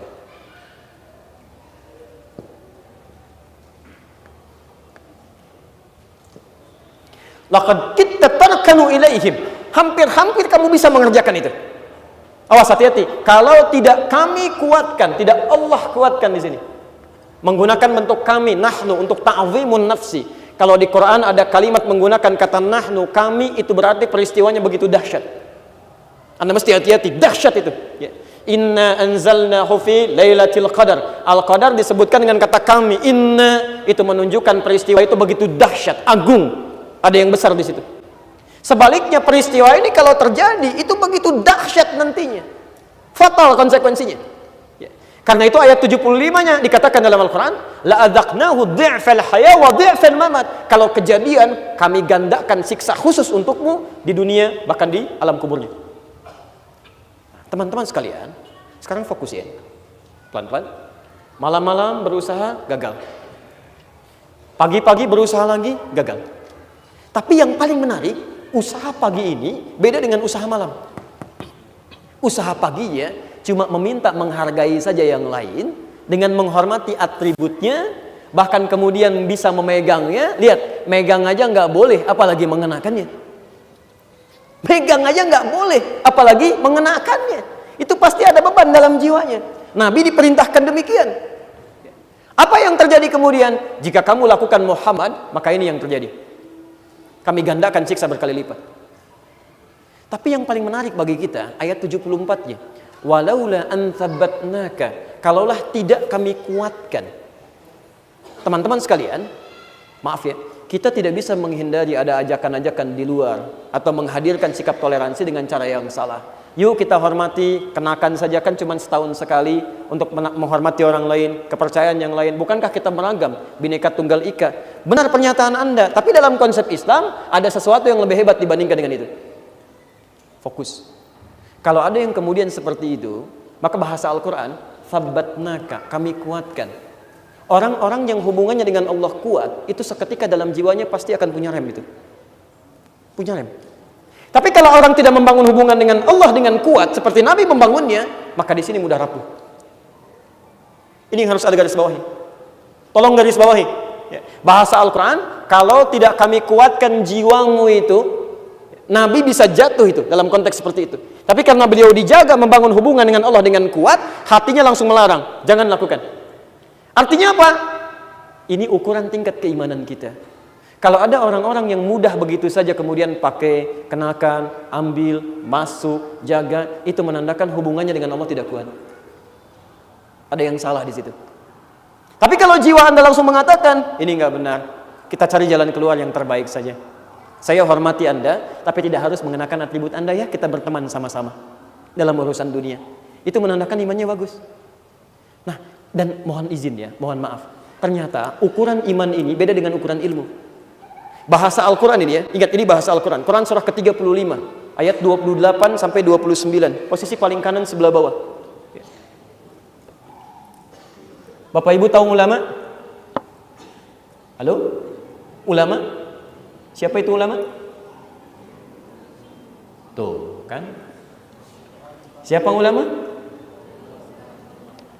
Wah, tuh banyak. Ulama itu ternyata disebut oleh Quran bukan orang pintar. Bukan orang yang hafal Quran dengan berbagai nomor ayatnya, hadis dengan tempatnya dan sebagainya, bukan. Perhatikan kalimat Qurannya. Fokus ya. Innama yakhsyallaha min ibadihil ulama.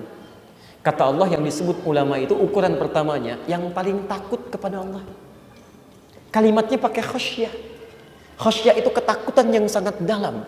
Jadi ulama itu kalau bicara, takut kata-katanya tidak sesuai dengan ketentuan Allah. Kalau dia memberikan fatwa, takut fatwanya berbeda dengan ridha Allah Subhanahu wa taala. Kalau dia memandang, takut pandangannya salah, tidak Allah sukai. Khasyah ukurannya. Dia punya hubungan yang kuat dengan Allah. Jadi kalau ada orang mengenakan jubah ulama lantas mengatakan ini boleh, itu boleh, mencela sana sini dan sebagainya, misal, maka ada yang salah dalam dirinya. Itu bukan ulama. Itu bukan ulama. Di sekalipun nanti ada yang memberikan fatwa misalnya, maaf, ini boleh begini, ini boleh begitu, nggak apa-apa, ini kan cuma urusan kita aja. Kalau kita yakin itu salah, nggak ada masalah. Maaf, itu bukan ulama. Ini bahasa Quran, bukan bahasa kami. Saya tegas dalam urusan ini. Anda ada perbedaan, silahkan datang, kita diskusi dengan dalil.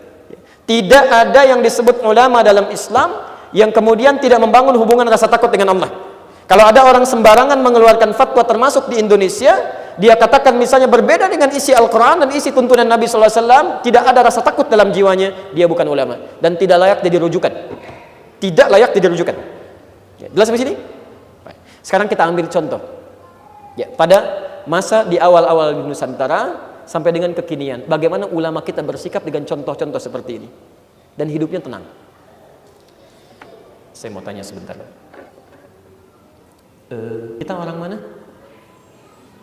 Halo? Oh, Indonesia, baik. Kapan Indonesia itu adanya? Lahirnya kapan? Halo? Ini orang mana ini? Baik, 17 Agustus 1945. Jadi sebelum 17 Agustus, baik ya, maaf, 16 Agustus 1945. Indonesia sudah ada belum? Belum ada. 17 Agustus 1945. Indonesia sudah ada? Belum. Jam 10 baru ada, jam 7 belum ada. Awas, fokus ya. Belum ada jam 7. Jam 8 belum ada. Jam 9 ada? Jam 10 ada? Belum tentu. 10 kurang 1 detik belum ada Indonesia. Belum ada. Sebelum ada Indonesia, adanya apa? Nusantara. Sekarang mari kita cek. Nusantara saat terbentuk dalam lingkungan di peta di bumi itu dihuni oleh penduduk dengan kepercayaan yang beragam. Kita kasih data dulu. Dulu Islam sudah ada di awal-awal masa. Abad ke-7 masukin. Yang bilang abad ke-13 itu palsu itu ya. Itu palsu itu dari Snokhorny, orang Belanda yang memang mencari celah untuk bisa memutarbalikkan fakta sejarah, mengeluarkan kita dari keyakinan keislaman kita. Dia punya misi yang dia maksudkan perkembangan Islam, ya, bukan awal datangnya Islam. Nanti malam kita bahas lebih dalam lagi dengan Prof. Ahmad Mansur ya. Fokus sebentar, lihat. Majapahit sudah ada waktu itu. Jangan ngarang baca lagi sejarahnya. Awas, hati-hati. Majapahit itu baru muncul tahun 1294. Lebih duluan Islam kerajaan di Samudra Pasai 1275. Berapa tahun coba sebelum datangnya ini? Cepat, 19 tahun. Di 19 tahun sebelum ada Majapahit, kerajaan Islam sudah ada.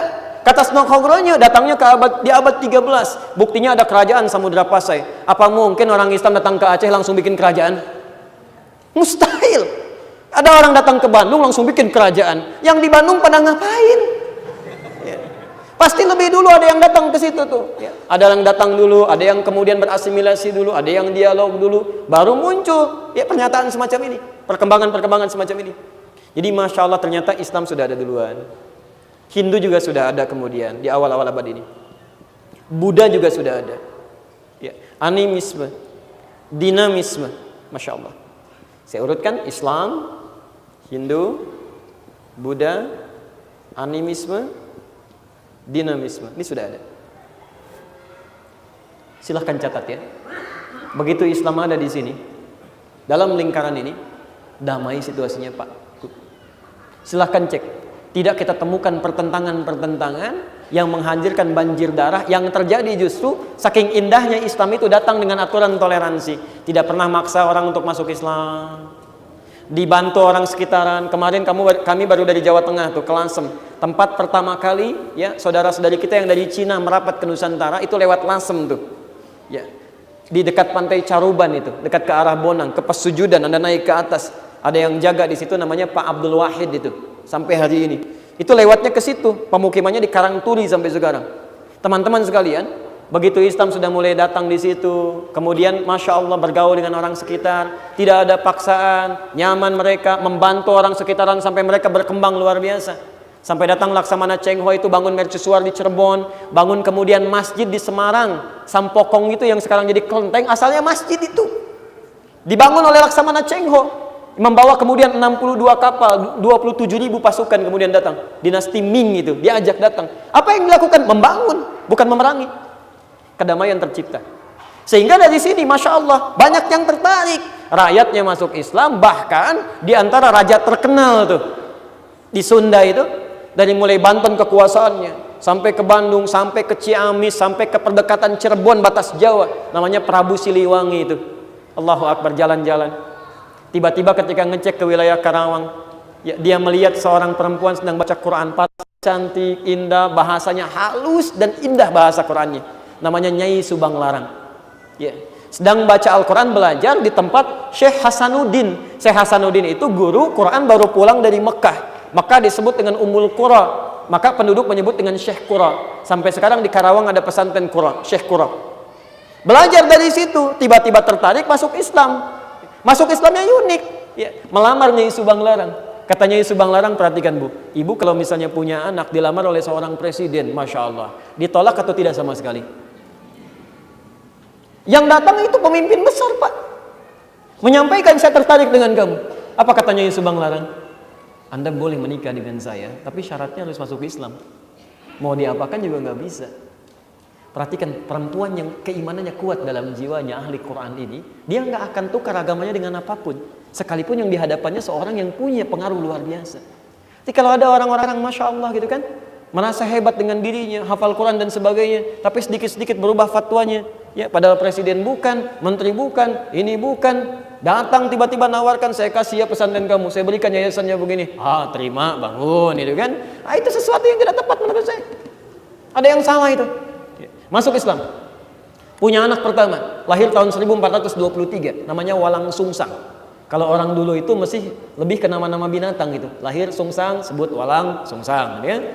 Kedua perempuan tahun 1426, namanya Rara Santang, ya. Yang ketiga tahun 1427, namanya Raja Sengara. Masuk Islam lah kemudian, ya, anaknya masuk Islam, kemudian pergi berangkat ke Mekah, adik kakak Walang Sungsang dengan Rara Santang. Begitu sampai di Mekah setelah menunaikan haji, ganti nama kemudian, Walang Sungsang menjadi Abdullah Iman, Rara Santang menjadi Syarifah Mudaim. Bertemulah di situ kemudian dengan salah seorang anak Ahmad Jumadil Kubra. Ahmad Jumadil Kubra itu seorang ulama besar, berasal dari Mesir, berdakwah di Nusantara. Punya dua anak, satu namanya Maulana Ishaq, dibawa ke sini, yang kedua Syarif Abdullah tinggal di Mesir. Maka dilamarlah oleh Syarif Abdullah lewat kakaknya, disetujui, Syarifah Mudaim dibawa langsung ke Mesir, tinggal 20 tahun. Melahirkan seorang anak diberi nama Syarif Hidayatullah. Belajar selama 20 tahun dengan Ibnu Athaillah As-Sakandari dan sebagainya. Pulang kemudian ke Nusantara bertemu dengan kakeknya yang sedang berada di pegunungan Jati itu. Maka datang ke situ, diberikan keluasan wilayah yang kemudian diberi gelar dengan Sunan Gunung Jati. Itu namanya Syarif Hidayatullah. Yang ingin saya sampaikan, anak keduanya Maulana Ishaq berdakwah di Nusantara sampai muncul keturunan-keturunan. Saat berdakwah itulah kemudian, mohon izin, masih ada waktu? Masih? Baik. Saat berdakwah itu tiba-tiba datang yang bukan Hindu, bukan Buddha, bukan animisme, bukan dinamisme. Tahun 1511, Alfonso de Albuquerque datang ke Selat Malaka membawa misi utama, misi suci yang disampaikan oleh Paus Alexander yang ke-6. Disampaikan dengan 3G namanya. Sekarang jaringan sudah 4G ya, dulu 3G sudah ada tuh. Tapi gold, glory, and gospel. Datang ini. Lihat, saya ingin tunjukkan di mana toleransi yang pertama kali datang di Nusantara ini, di mana intoleran kemudian datang ke Nusantara ini. Jadi ketika Islam datang damai-damai aja, nggak ada masalah kok. Yang jadi masalah ini ketika Portugis datang. Makanya dalam sejarah kita silahkan cek dari mulai SD, SMP, SMA itu Portugis itu disebut penjajah dulunya. Silahkan, bukan pendatang. Pernah nggak ada dalam kita tuh? Ada dalam sejarah Anda dilihat orang Arab penjajah? Ada nggak? Nggak ada. Jadi kenapa pada usil pada orang Arab sampai hari ini? Pada aneh menurut saya itu yang dipersoalkan dulu itu penjajah datang. Kenapa? Memang tujuannya bukan ingin membangun, menjajah. Tiba-tiba, maaf, dagangan dimonopoli. Orang-orang kemudian pada diatur oleh mereka, kalau tidak eksekusi mati. Diputus jalur kerja. Jangankan orang Islam, orang-orang Hindu pun yang di Goa sampai marah-marah yang di India. Datang mereka ke sini. Asalnya nyasar dulu itu Portugis tuh, nyasar sampai ke India. Kemudian balik lagi ke Portugis, meng-hire Ahmad bin Majid, seorang navigator muslim, untuk mimpin perjalanan. Ahmad bin Majid nggak ngerti mau dibawa kemana. Tapi sampailah kemudian ke Selat Malaka ini. Saya persingkat, ketika dia datang inilah karena membawa bisi gold. Dapatkan rempah-rempah sebanyak-banyaknya.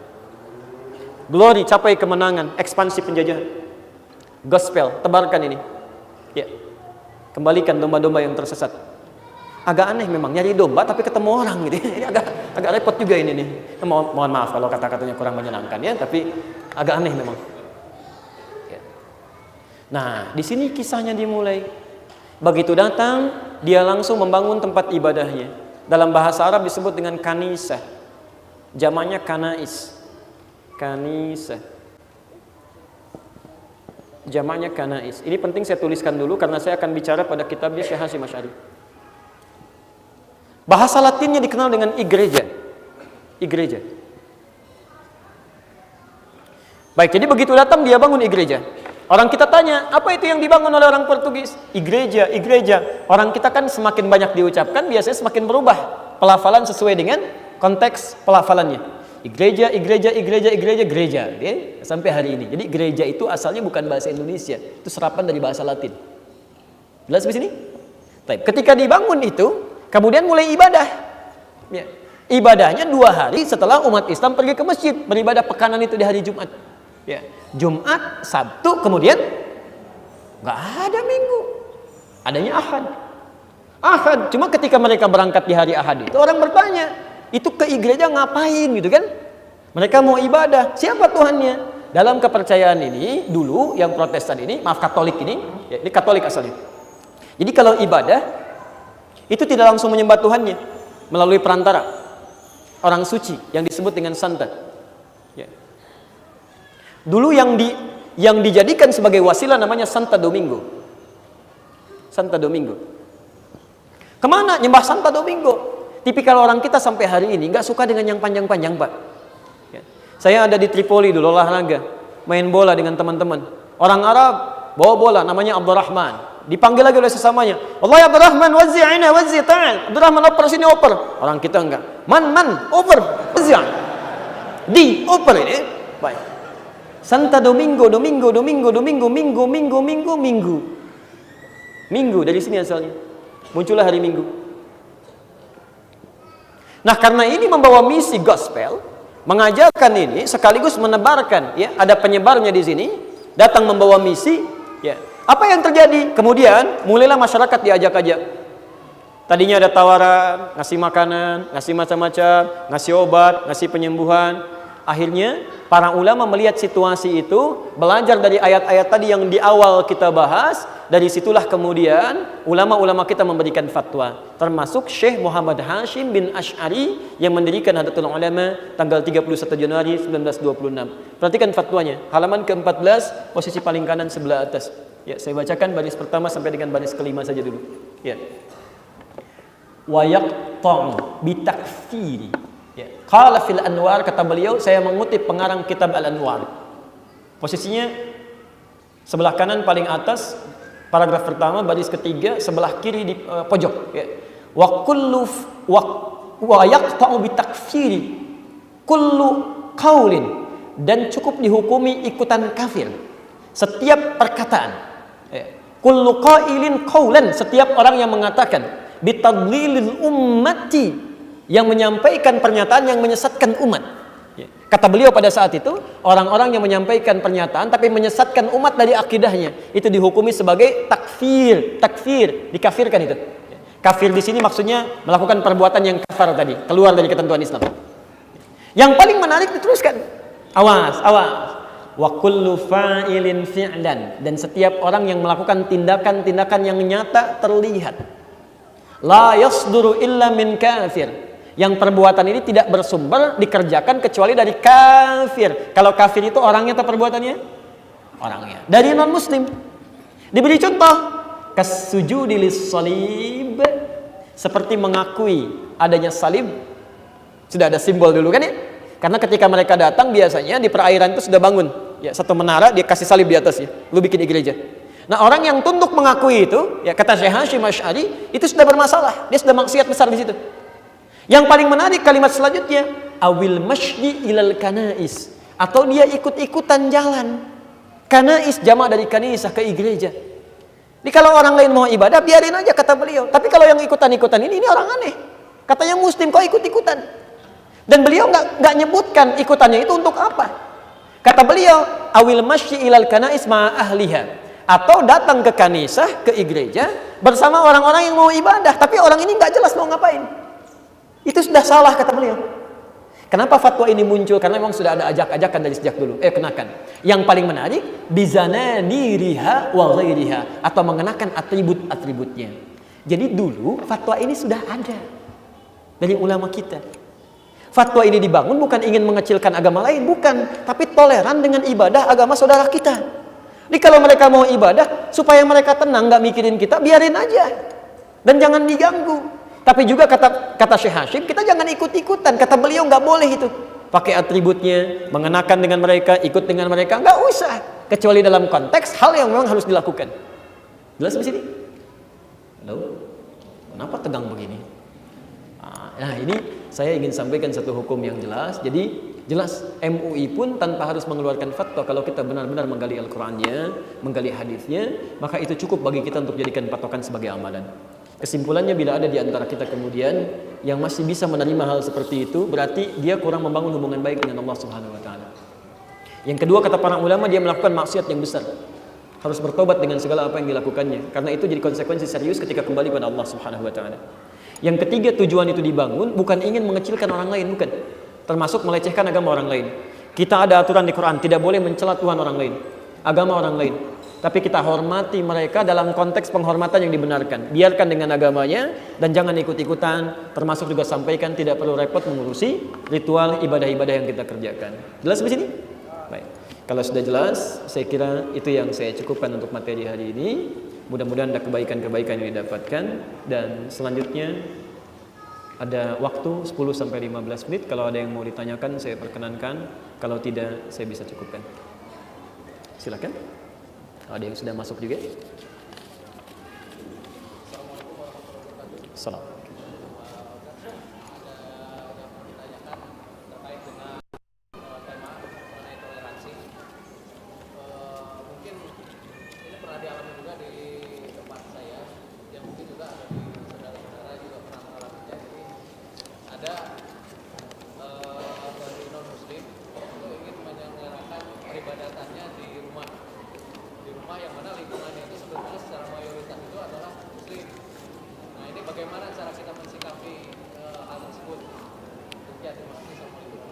Assalamualaikum. Teman-teman sekalian, sebetulnya itu sederhana ya. Sederhana sebetulnya. Proses ibadah itu kan diatur. Pemerintahan kita juga memberikan aturan-aturan. Segala hal yang terkait dengan ibadah-ibadah yang dikerjakan diatur bahkan oleh SKB 2 menteri di sini. Jika memang ibadah yang dikerjakan terkait dengan praktek-praktek ritual yang memang menjadi kebiasaan-kebiasaan dikerjakan di tempat ibadahnya, dalam konteks ini masih ada tempat ibadah dia yang bisa dikerjakan, maka tempat ibadah dia yang dirujukan. Ya, dan mohon maaf, selain agama Islam tidak ada sejarahnya kemudian kepercayaan lain bisa ibadah di tempat selain di tempat ibadahnya. Misal, ya, kalau kita kan setiap tempat masjid, tempat sholat. Ya, jadi kalau misalnya Anda nggak ada masjid seperti bangunan ini pun, Anda bisa sholat di lapangan, ya, bisa sholat di jalan yang suci, tempat yang baik, sepanjang bukan tempat yang kotor. Tapi praktek di agama lain nggak ada, ibadah mereka diatur. Teman-teman kita misalnya, ya, dalam konteks teman kehidupan bermasyarakat, bukan teman akidah, misalnya kan. Teman-teman, saudara-saudara dari kalangan Kristen, itu ibadahnya diatur di gereja. Ada tempatnya. Ya nggak di tempat sembarangan. Kemudian Hindu ada di pura. Buddha juga ada tempatnya. Jadi ada tempat ibadahnya. Ya karena itu tidak bisa sembarangan. Itu untuk simbol aja. Kalau semacam salib itu simbol. Jadi kalaupun ingin ibadah, ibadah yang dibenarkan di tempat ibadahnya. Nah sekarang bagaimana kalau kemudian di komunitas yang banyak muslimnya, ada tiba-tiba ingin menyelenggarakan dan sebagainya, sederhana aturannya, dikembalikan kepada aturan kewenangan pemerintahan di setempat. Kalau memang diatur perjanjiannya di komunitas itu, misalnya di masyarakatnya, oh ini diperkenankan, silahkan atur tempatnya. Tapi kalau ada aturan jelas mengatakan, bagi yang mayoritas misalnya, karena dibenarkan silahkan. Tapi bagi yang minoritas dan dekat dengan tempat ibadahnya, silahkan arahkan ke tempat ibadah yang bersangkutan. Tapi kalau kemudian jadi kesepakatan warga itu diperkenankan dan tidak ada misi yang lainnya, hanya memang tuntutan itu mesti dikerjakan, kita juga nggak bisa melarang. Kalau itu jadi kesepakatan warga dalam kesempatan yang telah ditetapkan. Jelas sampai sini ya? Baik. Sebentar, saya jawab ini dulu. Ustadz, bagaimana cara kita menghafal ilmu agama ini yang begitu luas? Salah satunya seperti agama itu bukan untuk dihafal ya. Agama itu untuk dipahami, diamalkan. Kalau Anda cuma menghafal saja, jangankan Anda orang Islam, non-muslim pun Anda sudah menghafal.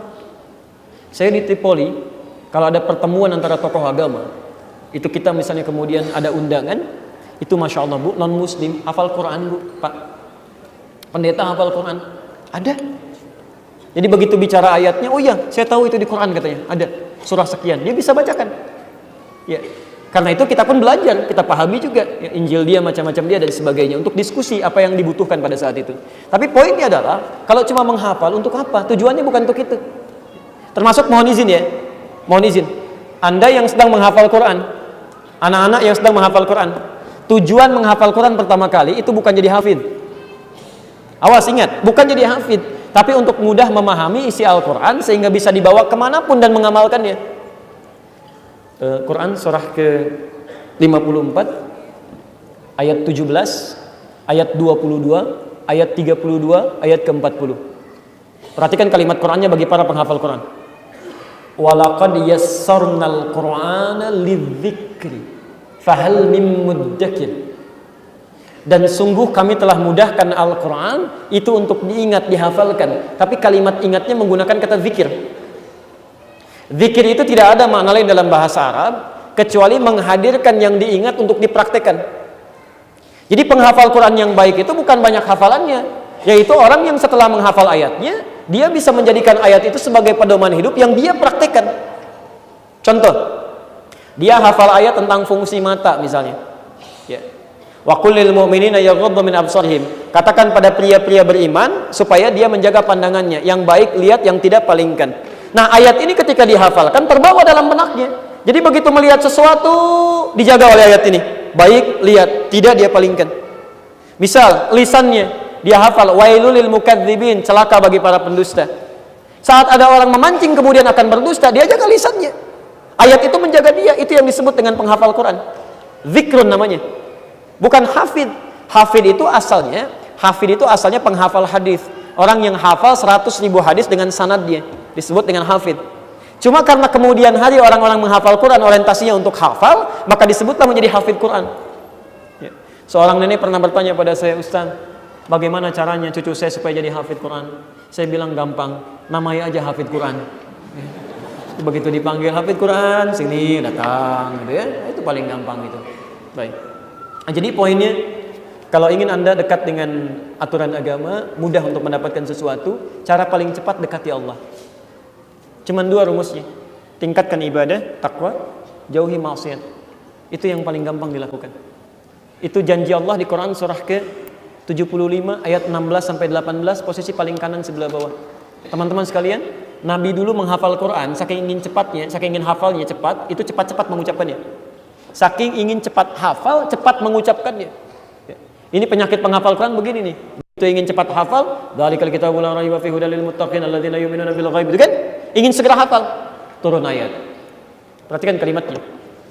La tuharrik bihi lisanaka lita'jala bih. Muhammad, jangan engkau tergesa-gesa mengucapkan kalimat Quran untuk segera menghafalkannya.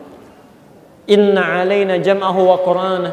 Biarkan kami yang menanamkan Quran dalam jiwamu dan kami bacakan Quran di jiwamu. Kalimatnya menggunakan kami, sekali lagi, bangun hubungan baik dengan Allah. Anda bangun hubungan baik dengan Allah, seketika Allah akan berikan apa yang tidak ingin, bahkan Anda usahakan. Dulu saya punya adik kelas belajar, jadi santri juga di Bekasi juga ikut belajar. Ya. Termasuk ada juga beberapa yang lain di Tripoli ya, sebagian tempat. Itu Masya Allah. Orang menghafal Quran 2 tahun, 3 tahun, Pak Ibu sekalian. Orang ini 20 hari. Dari nol. Ada yang 27 hari. Ada bahkan saya pernah dengar kisah ibu dengan anak mau menghafal Quran program 30 hari. Berangkat. Ibunya menghafal, niatnya jadi hafizah. Anaknya mau ikutan aja. Terserah Allah itu kan. Dari nol. Begitu datang, setelah 30 hari ibunya nggak hafal Quran secara penuh, anaknya dalam 27 hari hafal Quran 30 juz. Ya, itu bagi penghafal Quran biasa itu. Begitu Anda mengharapkan karena Allah, terserah Allah. Mau dikasih 30, alhamdulillah. Dikasih 15, alhamdulillah. Dikasih juznya aja juga alhamdulillah. Daripada enggak sama sekali gitu kan. Baik, poinnya amalkan. Amalkan. Baik, pilih mana? Hafal Quran sulit mengamalkan atau tidak hafal Quran bisa mengamalkan? Pilih yang ketiga, hafal Quran bisa mengamalkan, itu paling bagus ya. Bagaimana sikap kita jika ada masjid yang dibangun oleh non-muslim dan dikelola oleh mereka? Bagaimana sikap kita? Pertanyaannya, bagaimana bisa terjadi begini? Itu sebetulnya pertanyaan sesungguhnya. Bukan sikap kita, bagaimana Anda bisa menjadikan kok tiba-tiba ada rumah ibadah dibangun oleh non-muslim? Itu aneh menurut saya tuh. Aneh. Bagaimana orang bisa membangun ibadah rumah Allah yang tidak memuliakan Allah? Kan repot tuh. Ya, dulu orang munafik juga bikin masjid namanya Dirar. Ya, maaf ya, Abdullah bin Ubay bin Salul itu munafiknya luar biasa, Bu. Luar biasa itu. Itu kalau sholat, Pak, safnya di belakang Nabi langsung. Persis di belakang Nabi. Tapi kalau keluar dari sholat itu Muhammad cuma cari perhatian aja, pemecah belah kita itu. Dia punya masjid, kita juga bikin masjid yang lain. Masya Allah. Tapi Nabi kurang apa lagi? Tolerannya luar biasa, digauli dalam kehidupan, masih bersikap baik. Bahkan maaf ya, saat sakit pun itu oleh Nabi diberikan obat ke anaknya, Abdullah juga. Ini diberikan kepada ayahmu. Begitu disampaikan, siapa ini Muhammad cari perhatian aja, diludahi itu dilempar oleh dia. Tapi Masya Allah dalam keadaan sekarat ini masih dijenguk oleh Nabi dengan sahabat-sahabatnya, ada Umar bin Khattab, ada yang lainnya. Kata Abdullah bin Ubay bin Salul, karena yang nengok Nabi dan sahabat yang lain, dia masih ingin merasa dihormati, diagungkan. Ya Rasulullah, perkenankan saya wafat dalam keadaan mengenakan jubah terbaik Anda. Jadi meninggalnya pun masih pengen ingin dilihat orang juga. Ya Rasulullah, tolong boleh nggak saya kenakan jubahnya supaya saya meninggal dalam keadaan mengenakan jubah Rasulullah. Umar bin Khattab saking gregetannya mengatakan pada Rasulullah, ya Rasulullah, izinkan saya memisahkan kepala dari badan orang ini. Umar itu. Jadi masih cari perhatian, di belakang kamu saya anaknya begitu, di depan cari perhatian. Kata Nabi, la ya Umar faqatil jubbah. Jangan ya Umar, ini cuma pakaian aja. Kalimat Nabi ini menunjukkan bahwa segala yang melekat pada Nabi tidak perlu dikultuskan. Karena tugasnya pada risalahnya, bukan pada yang melekat pada beliau. Sekalipun kita hormati itu, tapi jangan dikultuskan. Awas, hati-hati. Kata Nabi, nggak apa-apa, cuma jubah saja. Orang ini wafat mengenakan pakaian Nabi, tapi dicap sebagai orang munafik di muka bumi. Itulah Abdullah bin Ubay bin Salul. Hidupnya begitu menyulitkan, matinya sangat kolokan itu. Nah, tapi ketika dia kemudian mengatakan, Muhammad, cuma cari perhatian, kita bangun masjid lain, namanya Dirar. Dia bangun Dirar itu. Ternyata masjidnya digunakan, maaf, bukan untuk ibadah, tapi hanya digunakan untuk perbuatan makar. Agak ramai nih sekarang kata-kata makar ya, hati-hati ini. Sudah mau itu dikerjakan, apa yang dia kerjakan? Himpun orang dengan cara yang frontal. Langsung turun wahyu, disampaikan kepada Nabi sallallahu alaihi wasallam.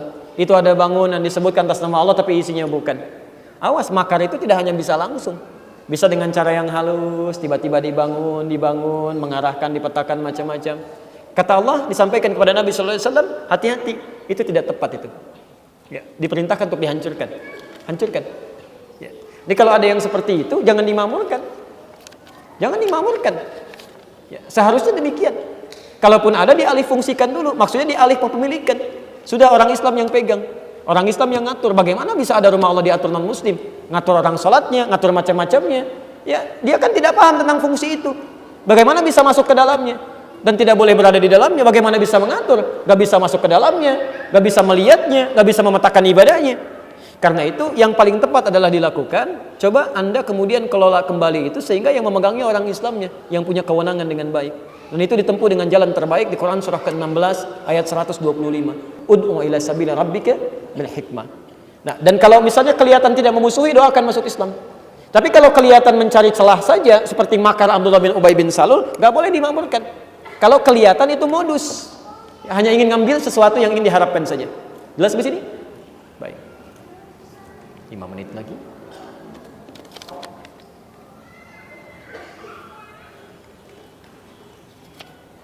Bagaimana hukum kunut nazilah bagi akhwat yang salat sendirian? Boleh. Karena asal kunut nazilah itu juga Nabi sendirian.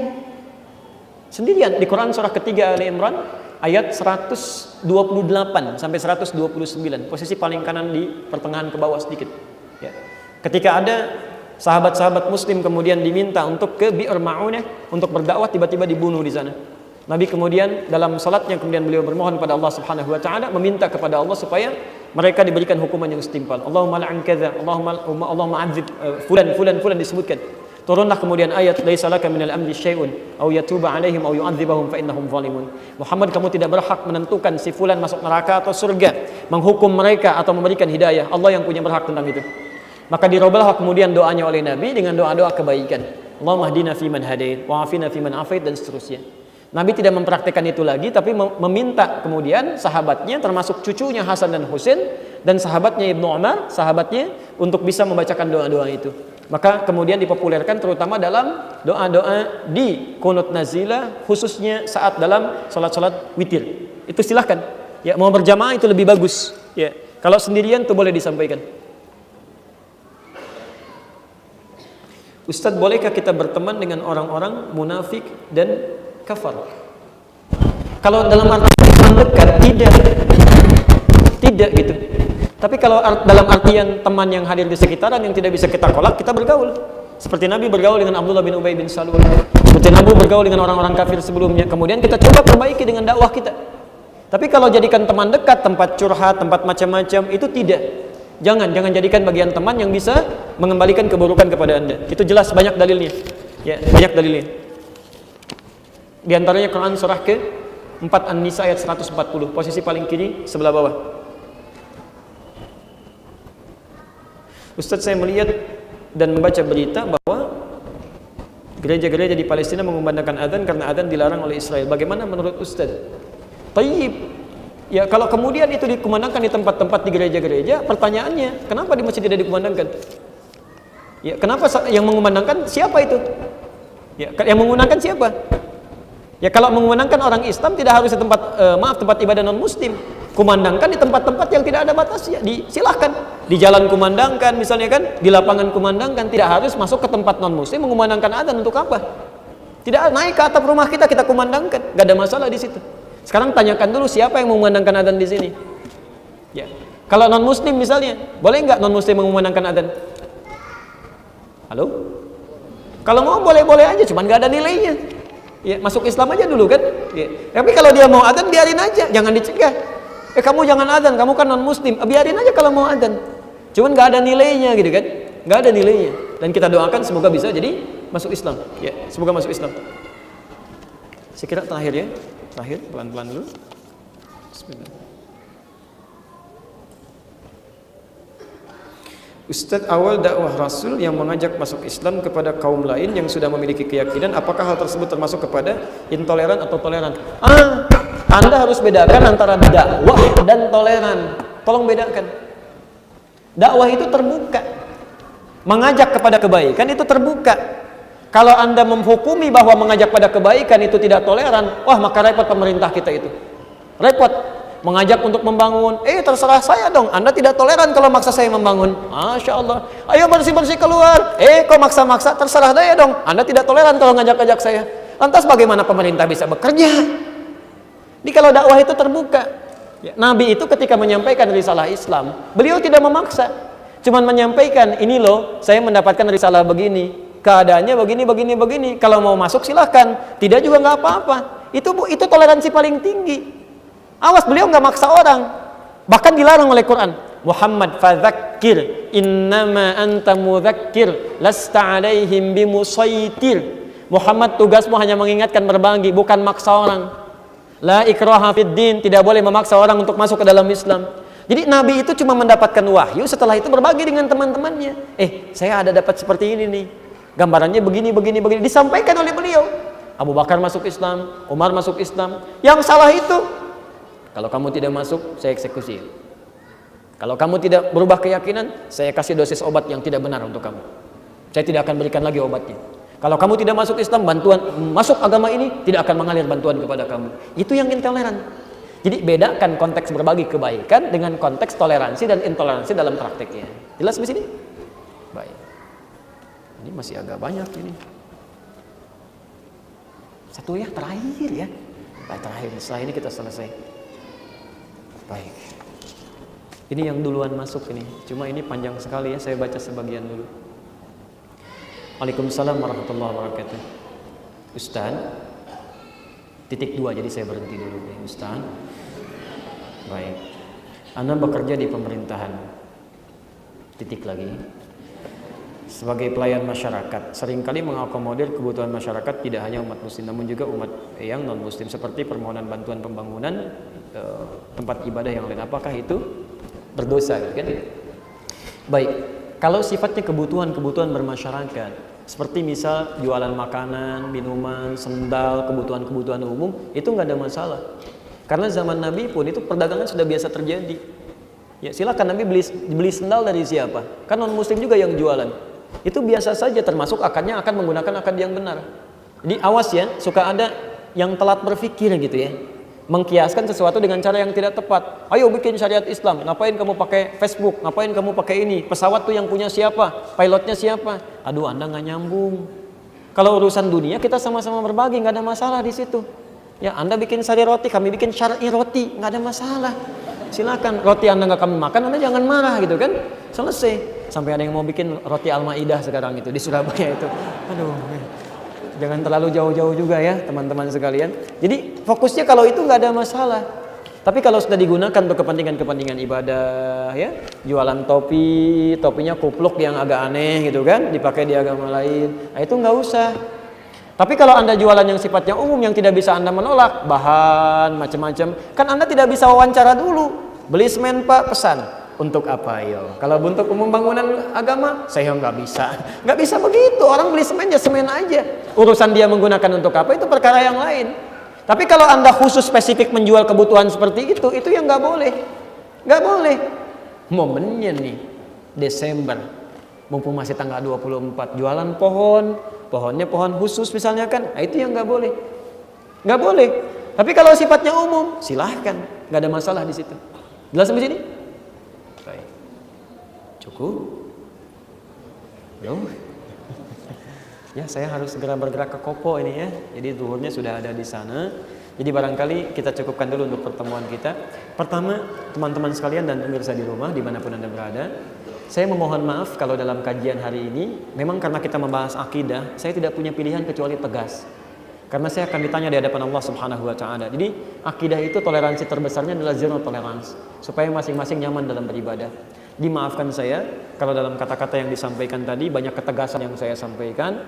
Kalau tidak sepakat silahkan mengajukan keberatan, tidak harus mencela ya, tapi ajukan argumentasi yang jelas dengan sumber yang terang. Kita berdiskusi dengan penuh kehangatan dan kebaikan di situ. Yang kedua, bila dalam pernyataan kami menyebut ya ajaran tertentu dengan tempat ibadah tertentu, itu fakta sejarah yang diungkapkan, tidak untuk mengecilkan keadaan-keadaan yang tampak sekarang. Jadi kalau keberatan pun silahkan ya Anda hadirkan lagi fakta sejarah dengan hal-hal yang telah mungkin bisa kita ungkap, dan itu akan lebih elegan untuk kita bahas ya. Dan tolong jangan mempermainkan fakta sejarah, itu juga tidak baik ya. Nanti malam kita akan bahas dengan lebih komplit dengan Profesor Ahmad Mansur Suryanegara di Masjid Al-Mujahadah di Grand Sharon. Ya, waktunya ba'da maghrib sampai dengan ba'da isya insyaallah. Nanti kita akan coba gali sedalam mungkin tentang apa yang belum pernah kita dapatkan sebelumnya, dan ternyata itu yang sekarang menjadi berbeda. Itu yang sekarang menjadi berbeda.